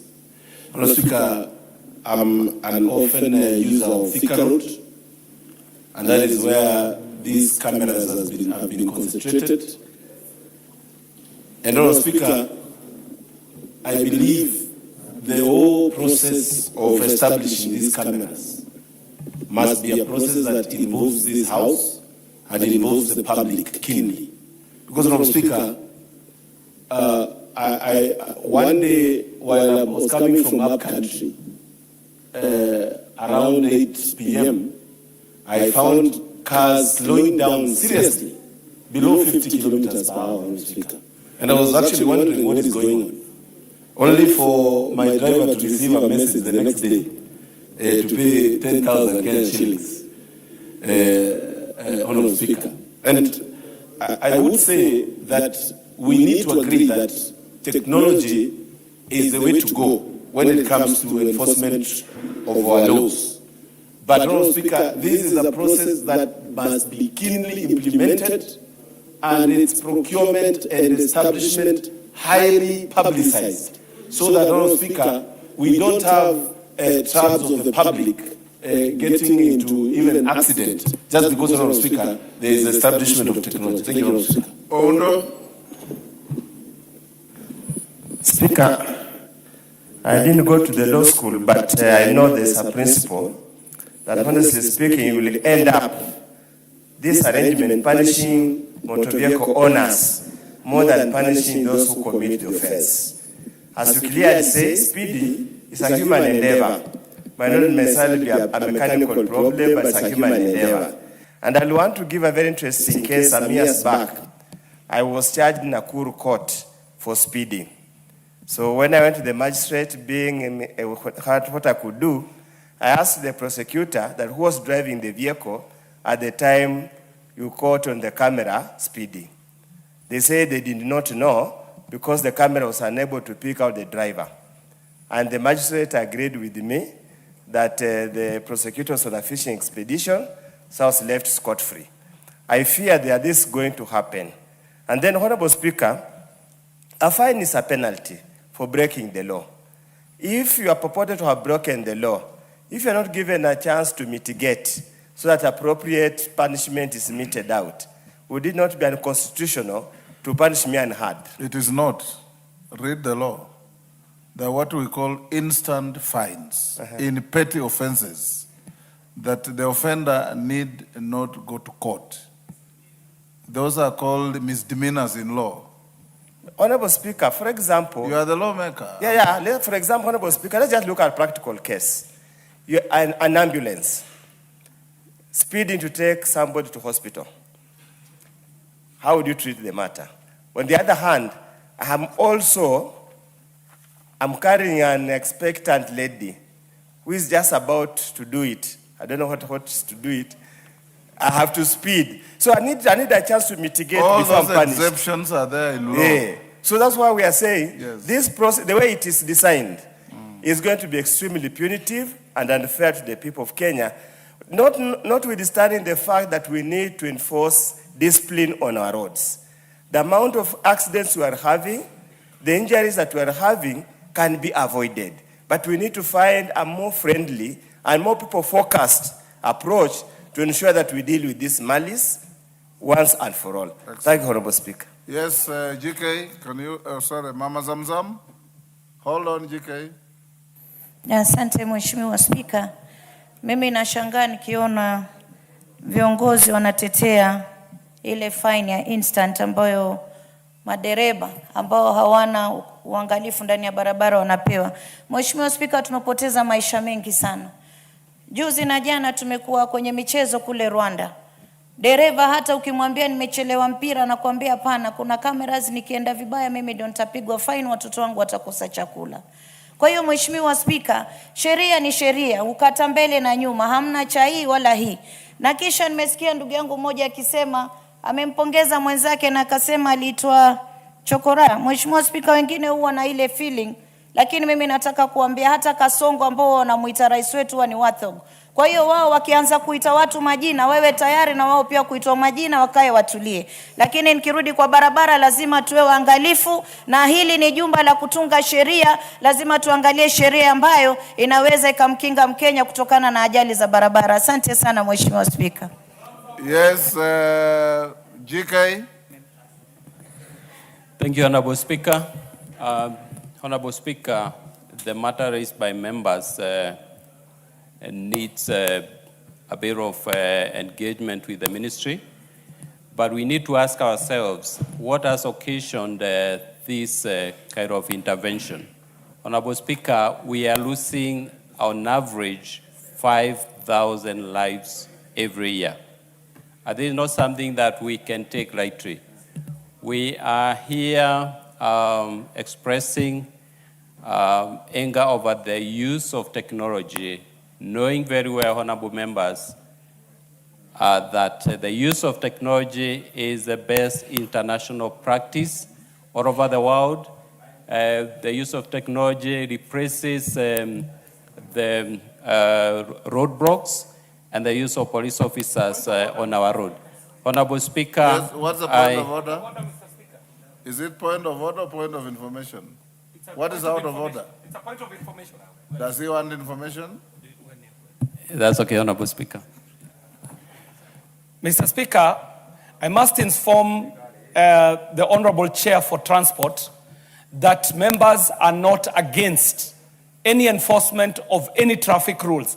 And in fact, we as members are part of forming the laws that govern traffic in this country. However, Mr. Speaker, the chairperson is not in order to refer to international practice, because what is occasioning traffic zones in Kenya is places where government has not been able to put infrastructure up to and including overhead crossing bridges.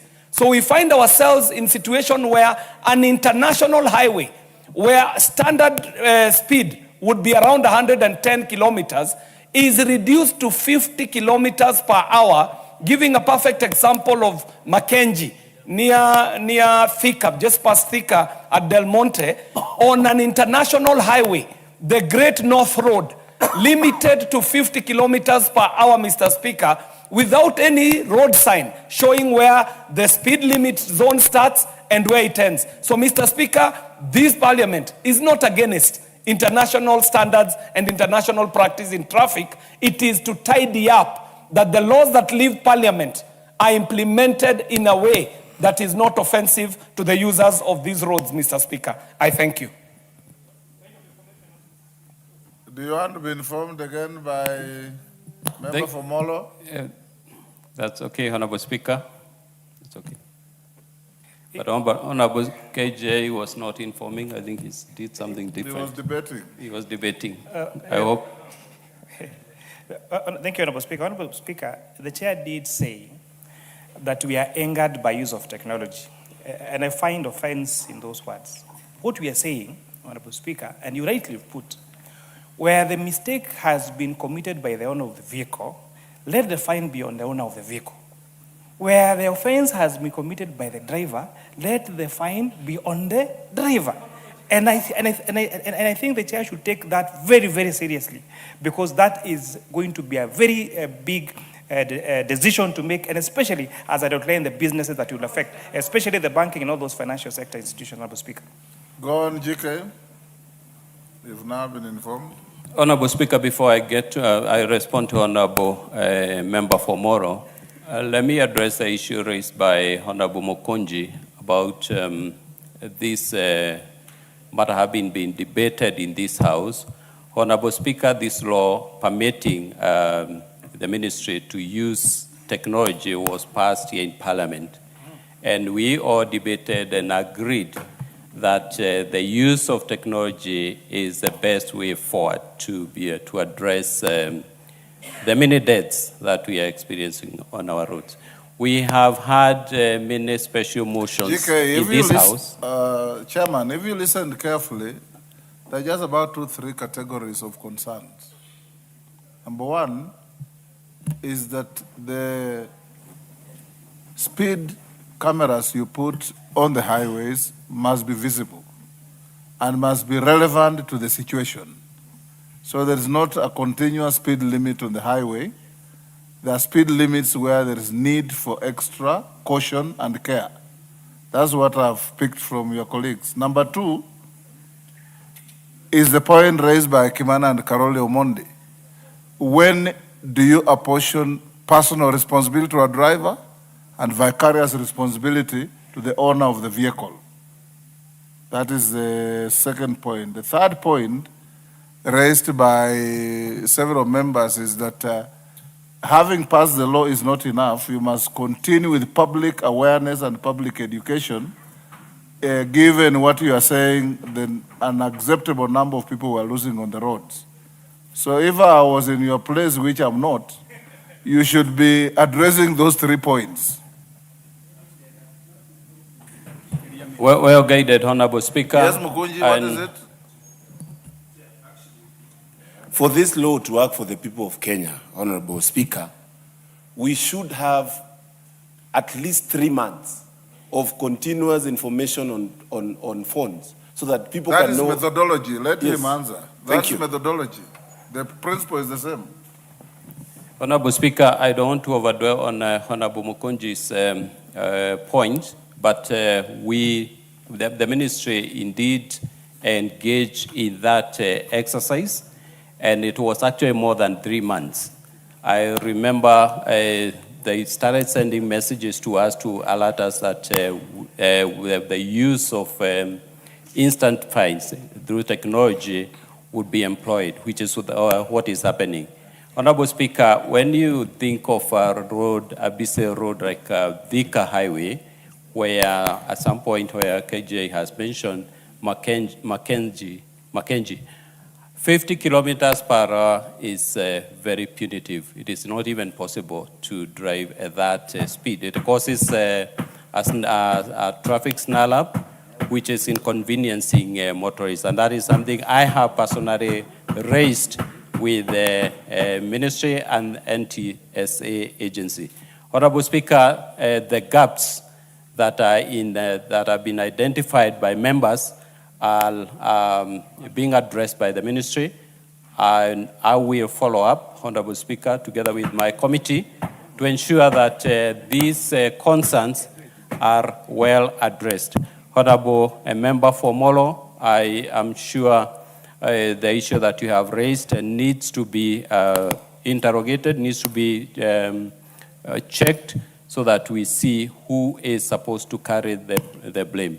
Is it the owner or is it the lender, or is it the borrower? Is it the driver or is it the owner? I personally have had issues with my drivers when they engage in, when they are fined, when I'm fined on offenses that are caused not by myself.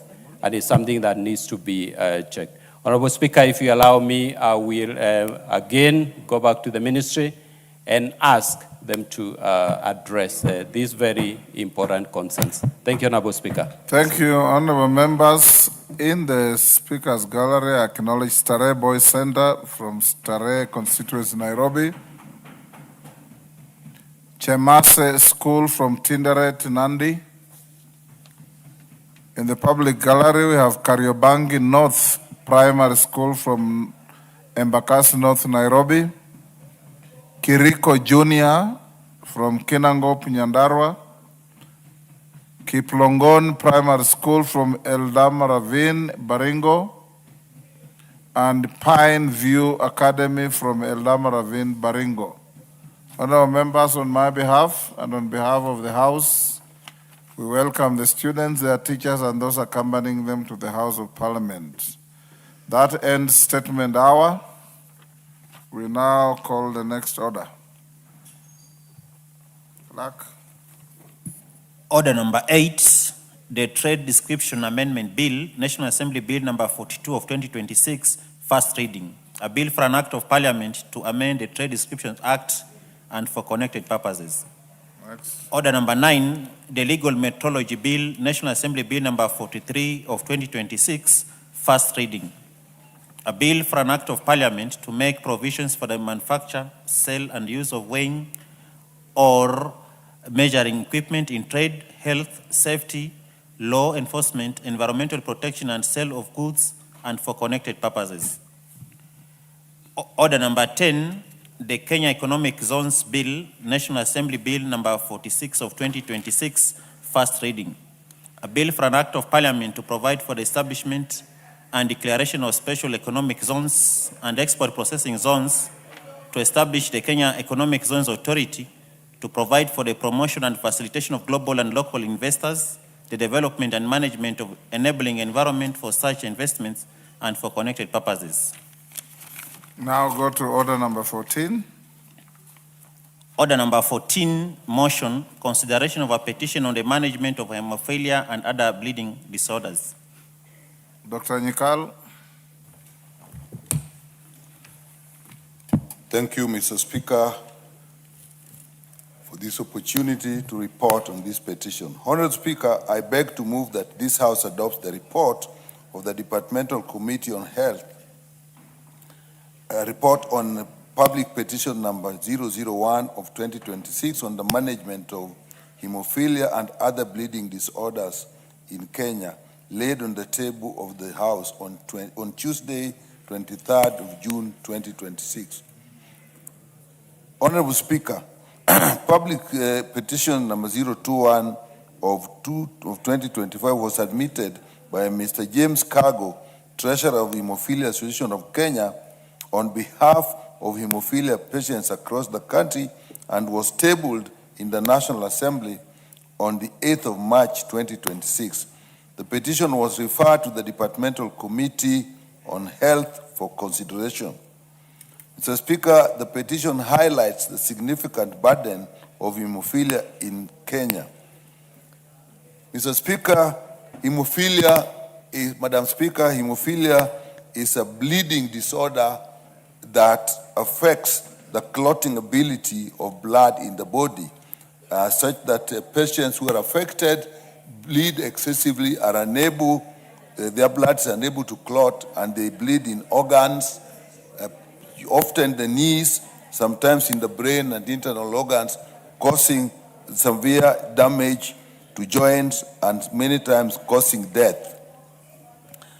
It often affects male children, male persons, because it is sex-linked.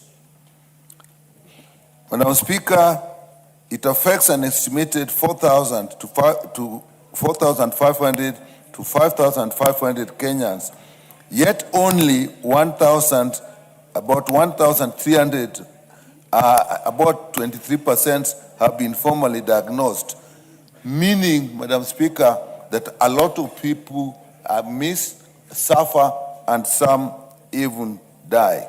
Madam Speaker, this is a disease that is challenging in treatment because I've said many are not diagnosed. It is expensive to treat, and the treatment centers are few in the country. And it's also extremely expensive to manage. Currently, it is through donor support that most people get management and care, through the World Federation of Hemophilia. And the support they give is valued at about US $20 million. That is almost 2.6 billion annually. Even this contribution still covers only about 30% of what is required to buy just the clotting factors, leave alone the other support that is needed. And worse still, Madam Speaker, the memorandum of understanding governing this support is actually expiring early next year. So without urgent domestic financing and sustainable supply, Kenya faces a preventable human crisis that will leave thousands of patients without this life-sustaining treatment. Madam Speaker, hemophilia treatment, expensive as it is not covered in our current Social Health Authority benefit packages. And Madam Speaker, this is a very expensive treatment. one dose of the drug that is used, which is a factor concentrate, actually costs 50,000 shillings. And in most patients in a year, about 1 million shillings. Not many Kenyans can afford this. And yet it's not covered as I've indicated. This level of expenditure is burdensome and catastrophic for most families with hemophilia patients. The National Health Insurer needs to make provision for hemophilia treatment so as to ease the burden of families of persons living with hemophilia. The petitioners therefore prayed, Madam Speaker, for the committee to effect the following. 1, recognition of clotting factor concentrates as essential medicine for both adult and pediatric hemophilia patients' treatment to ensure their consistent and sustainable availability in Kenya. 2, that the government strengthen infrastructure and capacity by establishing additional hemophilia treatment centers across the country to enhance diagnostic capacity, improve healthcare worker training, including specialized pediatric care, reviewing medical curricula in school to incorporate management of hemophilia and other bleeding disorders, and increasing funding for public awareness, particularly in relation to early childhood screening. Madam Speaker, as it is now, we have just about 15 centers in the country that can look after these patients, and some just give supportive treatment. Effective treatment is only in Kenyatta National Hospital and Moi Referral.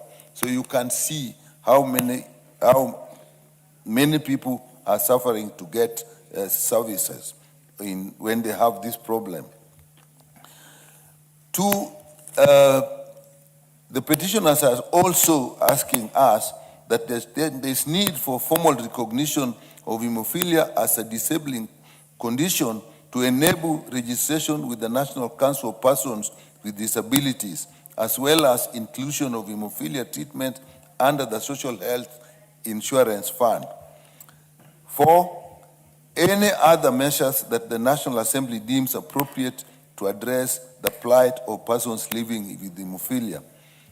Madam Speaker, the committee considered this petition and met with the petitioners, the cabinet secretary, and 3 patients that are affected and other stakeholders.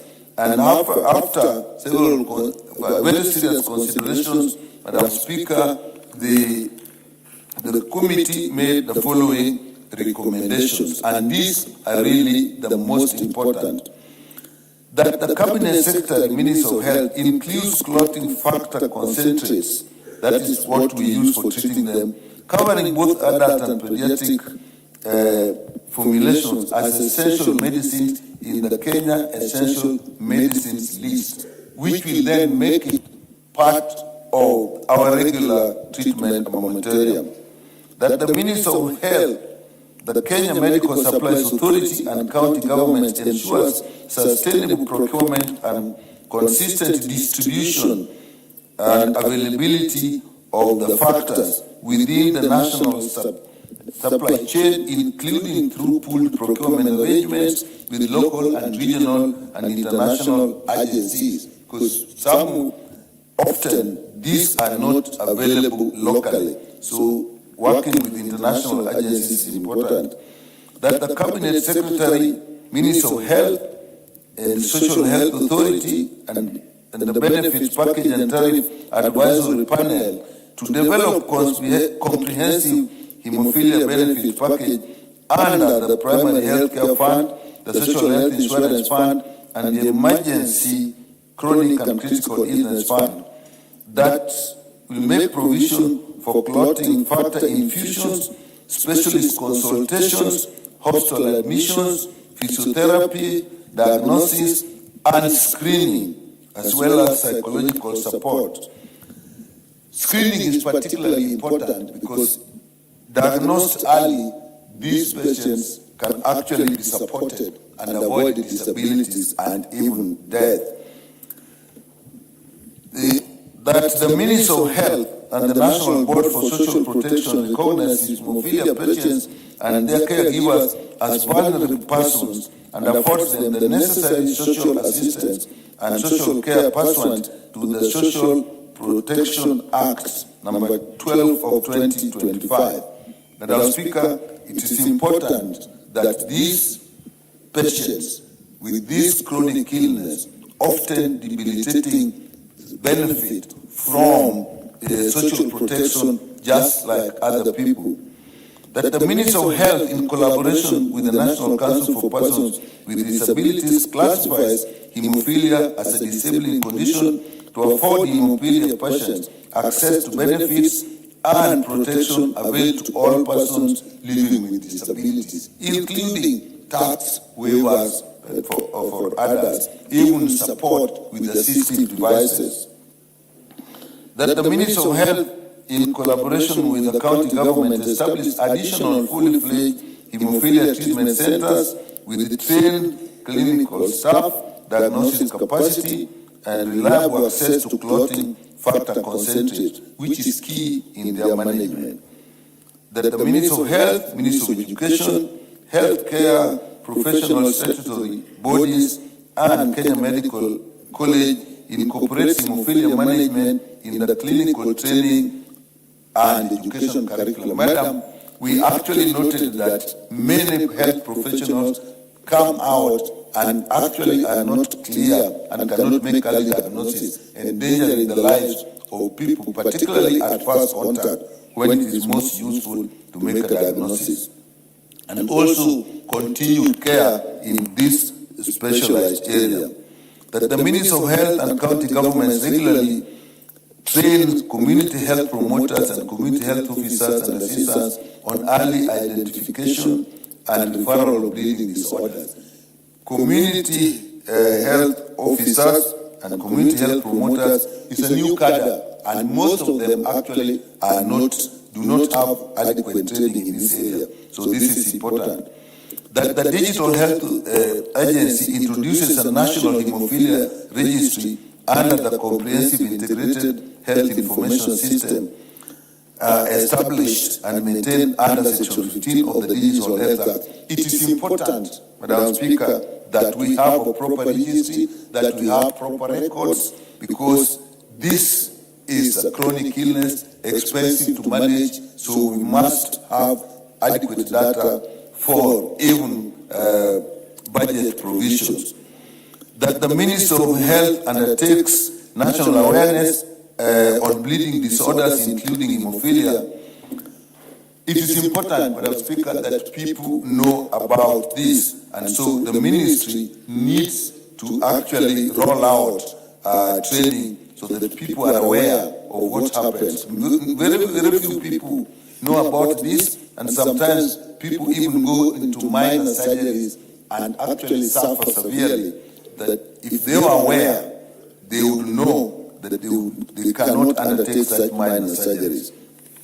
Honorable Speaker, in the light of the recommendations by the Departmental Committee on Health on its report on public petitions number 001 of 2026 on the management of hemophilia and other bleeding disorders in Kenya, I beg to move and urge this House to adopt this report.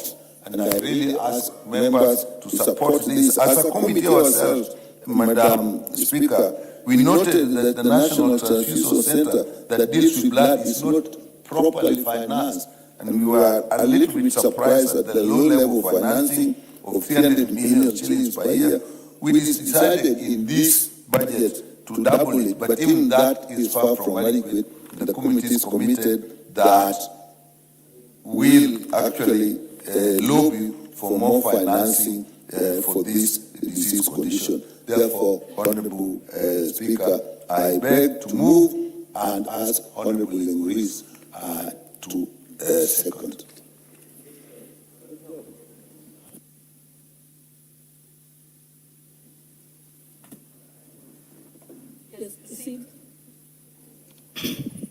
Thank you, Madam Speaker, for this chance to support this report on the management of hemophilia and other bleeding disease disorders in Kenya. Madam Speaker, from the report from the Committee of Health, we can hear that this is a very fatal disease, Madam Speaker, that is a life-threatening.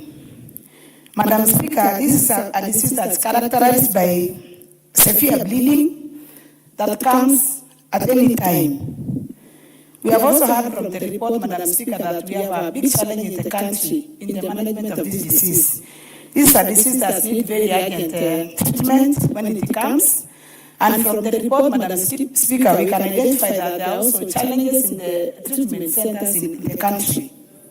So, Madam Speaker, I want to support this report and request the ministry to put strategies in place to ensure that patients with this kind of disease also get treatment like any other patient in the country.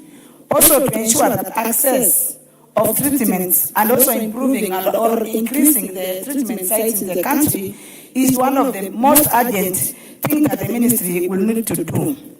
I want to appreciate the work that has been done by the committee because, Madam Speaker, we have identified that there is a big gap on access of treatment by these patients who are suffering from hemophilia. And it's a fatal disease which is also characterized by a lot of high mortality rate. Because if these patients are not managed well, it is a condition that can kill very fast or very easily.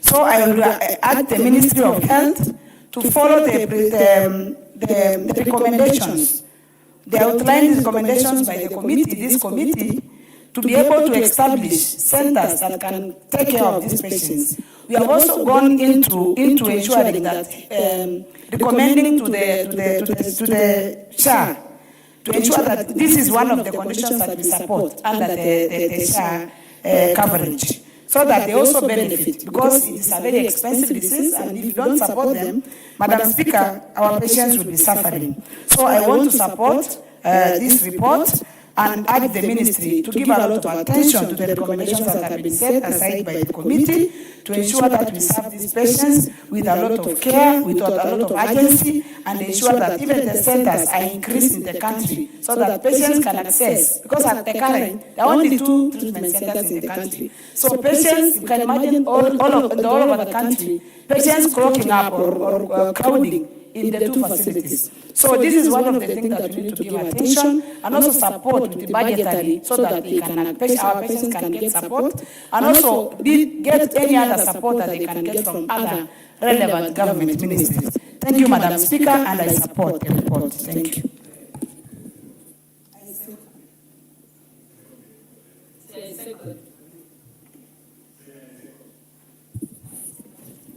I said already I second. Honourable members, I now propose the question that this House adopts the report of the Departmental Committee on Health on its consideration of the public petition number 01 of 2026 and regarding the management of hemophilia and other bleeding disorders among the patients and children in the country, laid on the table of this House on Tuesday, 23rd June 2026. Honourable members, before I open it for debate, allow me to recognize the presence of Eldoret Achievers School from Kapseret constituency, Uasin County, who are seated in the public gallery. On my own behalf and that of the substantive speaker and the rest of the National Assembly, we wish to welcome Eldoret Achievers School to the proceedings of Parliament. Karibuni sana. Honourable Pukose. Thank you, Honourable Speaker. And I know that the Eldoret Achievers are now seeing their women rep as the deputy speaker in the House. I hope that they are very proud of you. Honourable Speaker, I stand to second this important report by the Committee on Health, which I'm a member. Honourable Speaker, hemophilia, for those who don't understand, is a genetic inherited disease that affects mainly male, and women are the carriers. So you find that this is a bleeding disorder. There is failure of the clothing factors to once somebody is injured or he gets a cut. Those clothing factors, there are two types. You are talking of type A and type B. And you have clothing factor 8 and clothing factor 9, which makes when you are cut, you find that your blood can now be able to clot. So that factor is missing in the inheritance. And once it misses, then when you get cut, you will find that these people bleed. They bleed seriously. And at times, Honorable Speaker, you will find that maybe a boy is taken for circumcision without people knowing.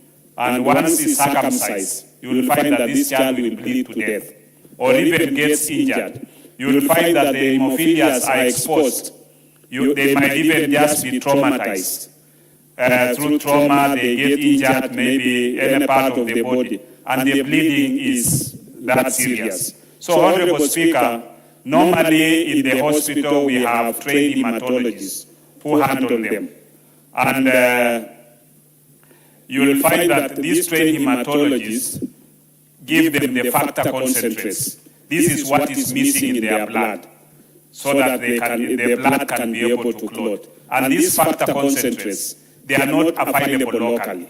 They are imported. Kenya does not manufacture factor concentrates. They are imported from outside. And this is a very expensive venture, because apparently, since the Ministry of Health does not provide for them, you have an NGO that has been supporting through donor funding. And this donor funding has been supporting by purchasing these factor concentrates. And therefore, once the donor funding is now going to stop, then you have these Kenyans exposed. You have these Kenyans not having factor concentrates. You have these Kenyans not able to, Honorable Speaker, they are not able to import that factor concentrate. You will find that the donors the donors who are importing them and supplying to various facilities. Kenyatta National Hospital, Department of Hematology under Professor Mwanda is the one which has been supporting them, and other hematologists throughout the country. So you'll find that, Honorable Speaker, once the factor concentrates are not imported, then these Kenyans are exposed. It means once they get a cut, there is nobody who will be able to assist them. You will find that these factor concentrates are given on regular basis, maybe twice or even 3 times in a week. And as Honorable Nyikal put it, one bottle of the factor concentrate is costing 50,000. So you can imagine 50,000 times 2 times 3, that is around 150,000 per week. Times 4, you will find that you are talking of an enormous figure which they cannot be able to afford. So what we are asking the ministry is, as per the recommendations which we made, can we have it under SHA? Can we have it also being part and parcel of our medical system, so that when you go to KEMSA, it's available and it's be able to be supplied to those centers where we are able to treat cases of hemophilia. With those few remarks, Honorable Speaker, I want to support the recommendations of the committees and hope that the Ministry of Health will be able to act on them. Thank you, Honorable Speaker. The Honorable Martin Owino, Member for Diwa.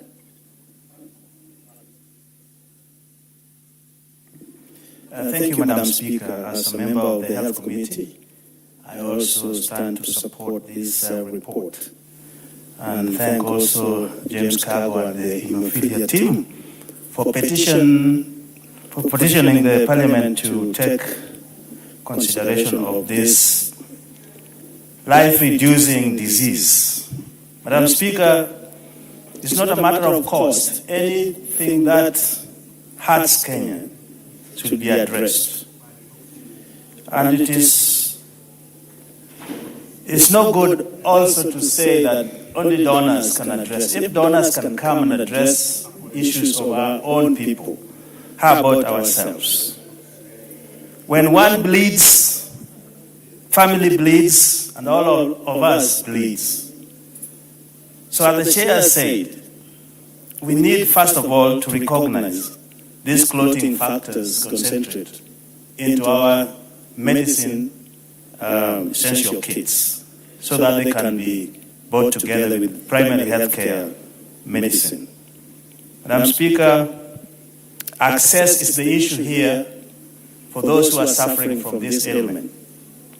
Access in time of facility operations and also access in terms of distance and access to the medicine themselves. As it was said, only 15 facilities are available.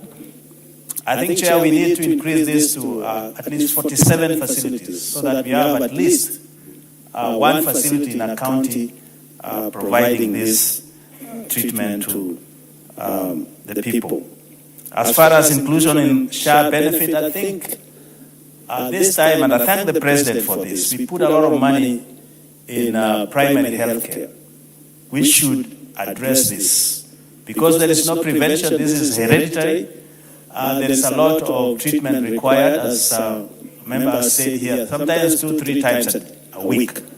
And what that does is only through prophylactic care, replacing all those missing clotting concentrates so that a patient can feel much better. When it comes to joint bleeding, Madam Speaker, this thing is very, very painful. And we don't have capacities yet to diagnose and screen on time, and that would mean human resource for health to be looked into so that they can be posted in those proposed 47 facilities, one in each county. Lastly, which is very important, Madam Speaker, families do not know if it is not diagnosed on time and referred on time. That would mean retraining even our healthcare providers on how to diagnose and screen and refer them to time. It doesn't only affect the physical nature of human being. This thing has also psychological effects.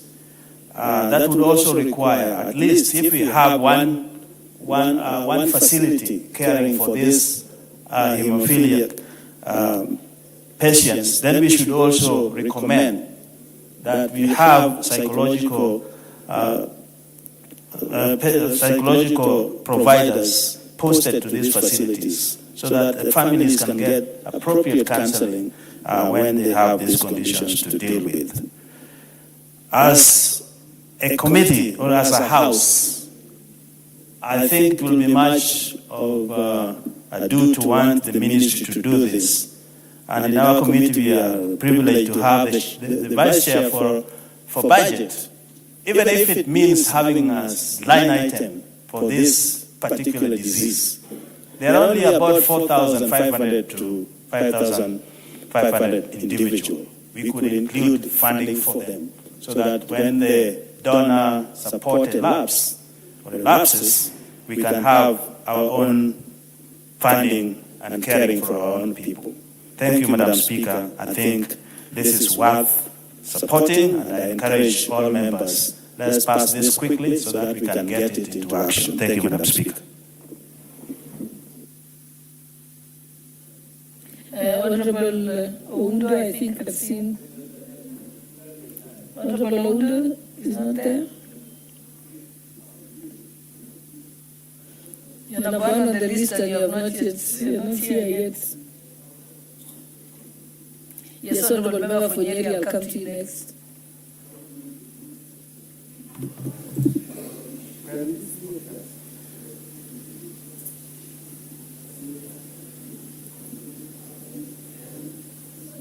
Okay, Honorable Oundo, I'll let you settle down first.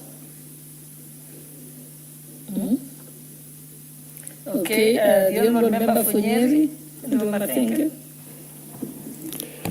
Thank you, Madam Speaker. Madam Speaker, from the onset, I'm a member of the Health Committee and we sat through this petition and I stand in support of the report and the recommendations of the committee.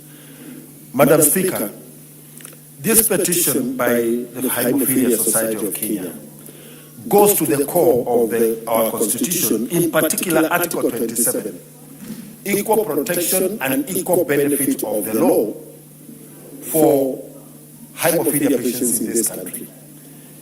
And when we superimpose that on Article 43, on the right to the highest attainable standard for health, and the report that the chair of the committee has laid before the House in terms of the absence of facilities, absence of medical supplies, absence of personnel, then we realize that as a country, we have a segment of our population that we have really disadvantaged.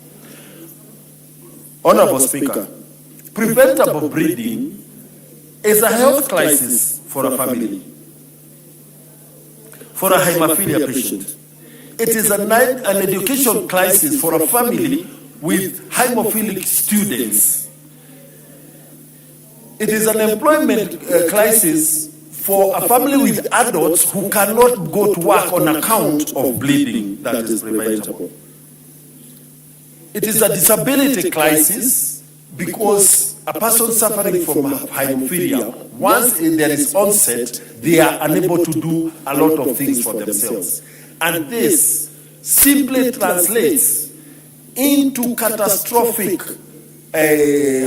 out-of-pocket expenditure for these households. Madam Speaker, the appeal by the petitioners was very simple. Treat hemophilia before it demands for treatment. What does that mean? It therefore means that we should be able to provide the supplies that are needed to prevent the onset of hemophilia once it has been diagnosed. Madam Speaker, I want to thank the Federation of Hemophilia Humanitarian Program and other development partners who have really supported our patients in this country this far. However, donor programs cannot supplement, they cannot be the primary source of providing care. A national program should be in place, and the donor programs should complement the national initiative. Honorable Speaker, with the coming in of the ECCIF fund, hemophilia squarely fits within the conditions that should directly benefit under ECCIF. For this to happen, we need hemophilia to be expressly named with clearly divided service packages, medicines, and tallies under ECCIF. Secondly, the transition from the other funds into ECCIF for hemophilia patients must be simple and clear. Madam Speaker, what does it mean if we could grant, if this country can grant the plea of the Hemophilia Society of Kenya? One, we would reduce emergency admissions. Two, we would allow children suffering from hemophilia to continue with their education uninterrupted. We would reduce chronic pain and long-term disability. We will protect families from catastrophic health expenditure. Early diagnosis, clotting factor replacement therapy, prophylaxis, and a national registry are very low-lying fruits for this country. Madam Speaker, I urge this House to support the report of the committee and support its speedy implementation. Thank you, Madam Speaker. Honorable Zamza, member for Mombasa. Asante sana Mheshimiwa Spika, na mimi niweze kuunga kamati ya afya mkono kwa kuweza kuleta mjadala hapa bungeni. Mheshimiwa Spika, hemophilia ni ugonjwa ambao unagandisha damu, ambapo kwamba utaona mtoto ama mtu akikatwa kidogo damu inamwagika kwa wingi. Mheshimiwa Spika, huu ugonjwa ni ugonjwa ambao ni wa kurithi kutoka kwa mzazi. Na Mheshimiwa Spika, ugonjwa huu kutibiwa peke yake inachukua gharama kubwa sana. Unaona hata ile kutibu mtoto mdogo ni 50,000 mpaka 100,000, 150,000. Kwa mtu mzima ni 300,000, Mheshimiwa Spika. Ugonjwa hauchagui maskini ama tajiri, Mheshimiwa Spika. Kwa hiyo mimi ningependa kuweza kumunga mkono ndugu yangu ambaye ameleta hii bili hapa bunge, ya kusema kuwa huu ugonjwa unafaa utiliwe maanani katika taifa na bajeti ya Kenya, Mheshimiwa Spika, ili tuweze kupata katika hospitali yetu. Manake hawa wagonjwa kama hawa, hospitali ambayo inatibiwa hapa Kenya unapata ni hospitali 2 peke yake. Wakati ambapo wagonjwa wako sehemu zote za Kenya, Mheshimiwa Spika, na mtu anaweza akapata jeraha, ama kwa mtoto mdogo anaweza kutairiwa, ukaona anamwaga damu mingi sana mpaka kupelekea kifo, Mheshimiwa Spika. Kwa hiyo kuna mahitaji makubwa sana kuweza kupata huduma ya afya katika sehemu zote Kenya. Kisha pia katika SHA waiweke kuwa hiyo katika magonjwa ambao ni yale magonjwa ya dharura, na ni magonjwa ambayo ni yale magonjwa mazito kama vile wanavyoweka high blood pressure, ugonjwa wa sukari. Pia hii iwekwa katika ile msururu, Mheshimiwa Spika, ili hawa watu kupika pale hospitali waweze kuangaliwa kwa uangalifu, Mheshimiwa Spika. Kwa hiyo mimi niweze tu kusema mmefanya jambo la maana sana. Huu ugonjwa vile ninavyosema hauchagui, na mtu anaweza kuwa pengine amedungwa hata sindani ama amekatwa na kijembe, unapata damu inamwaika nyingi na mtu hajui kama kwa mfano ana huo ugonjwa, Mheshimiwa Spika.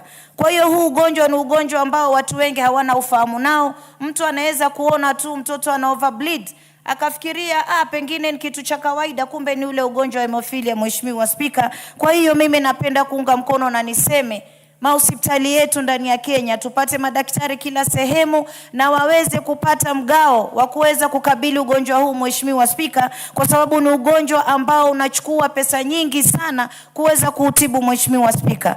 Na mimi niseme hata nikipata pale Makadara Hospital tukapata daktari na SHA ikaweza kusimamia vizuri, Mheshimiwa Spika, kama mama kaunti wa Mombasa, naweza nikashukuru sana. Manake wagonjwa wengi hawajui kuna maradhi ambayo yanatokea na hawajui kuwa maradhi haya ni kitu fulani. Kwa hiyo kama kuokoa maisha ya mtu, ni madaktari lazima wawe karibu na hospitali zetu ziweze kutoa haya matibabu ama hizi services za hawa wagonjwa, Mheshimiwa Spika. Kwa hayo nashukuru sana. Before we go to the next speaker, I want to recognize the presence of Kambiamoto School from Rongai constituency, Nakuru County, and also Kisanana Primary School from Mogotio constituency, Baringo County, who are seated in the speakers gallery. We welcome you to the presence of Parliament. Asante.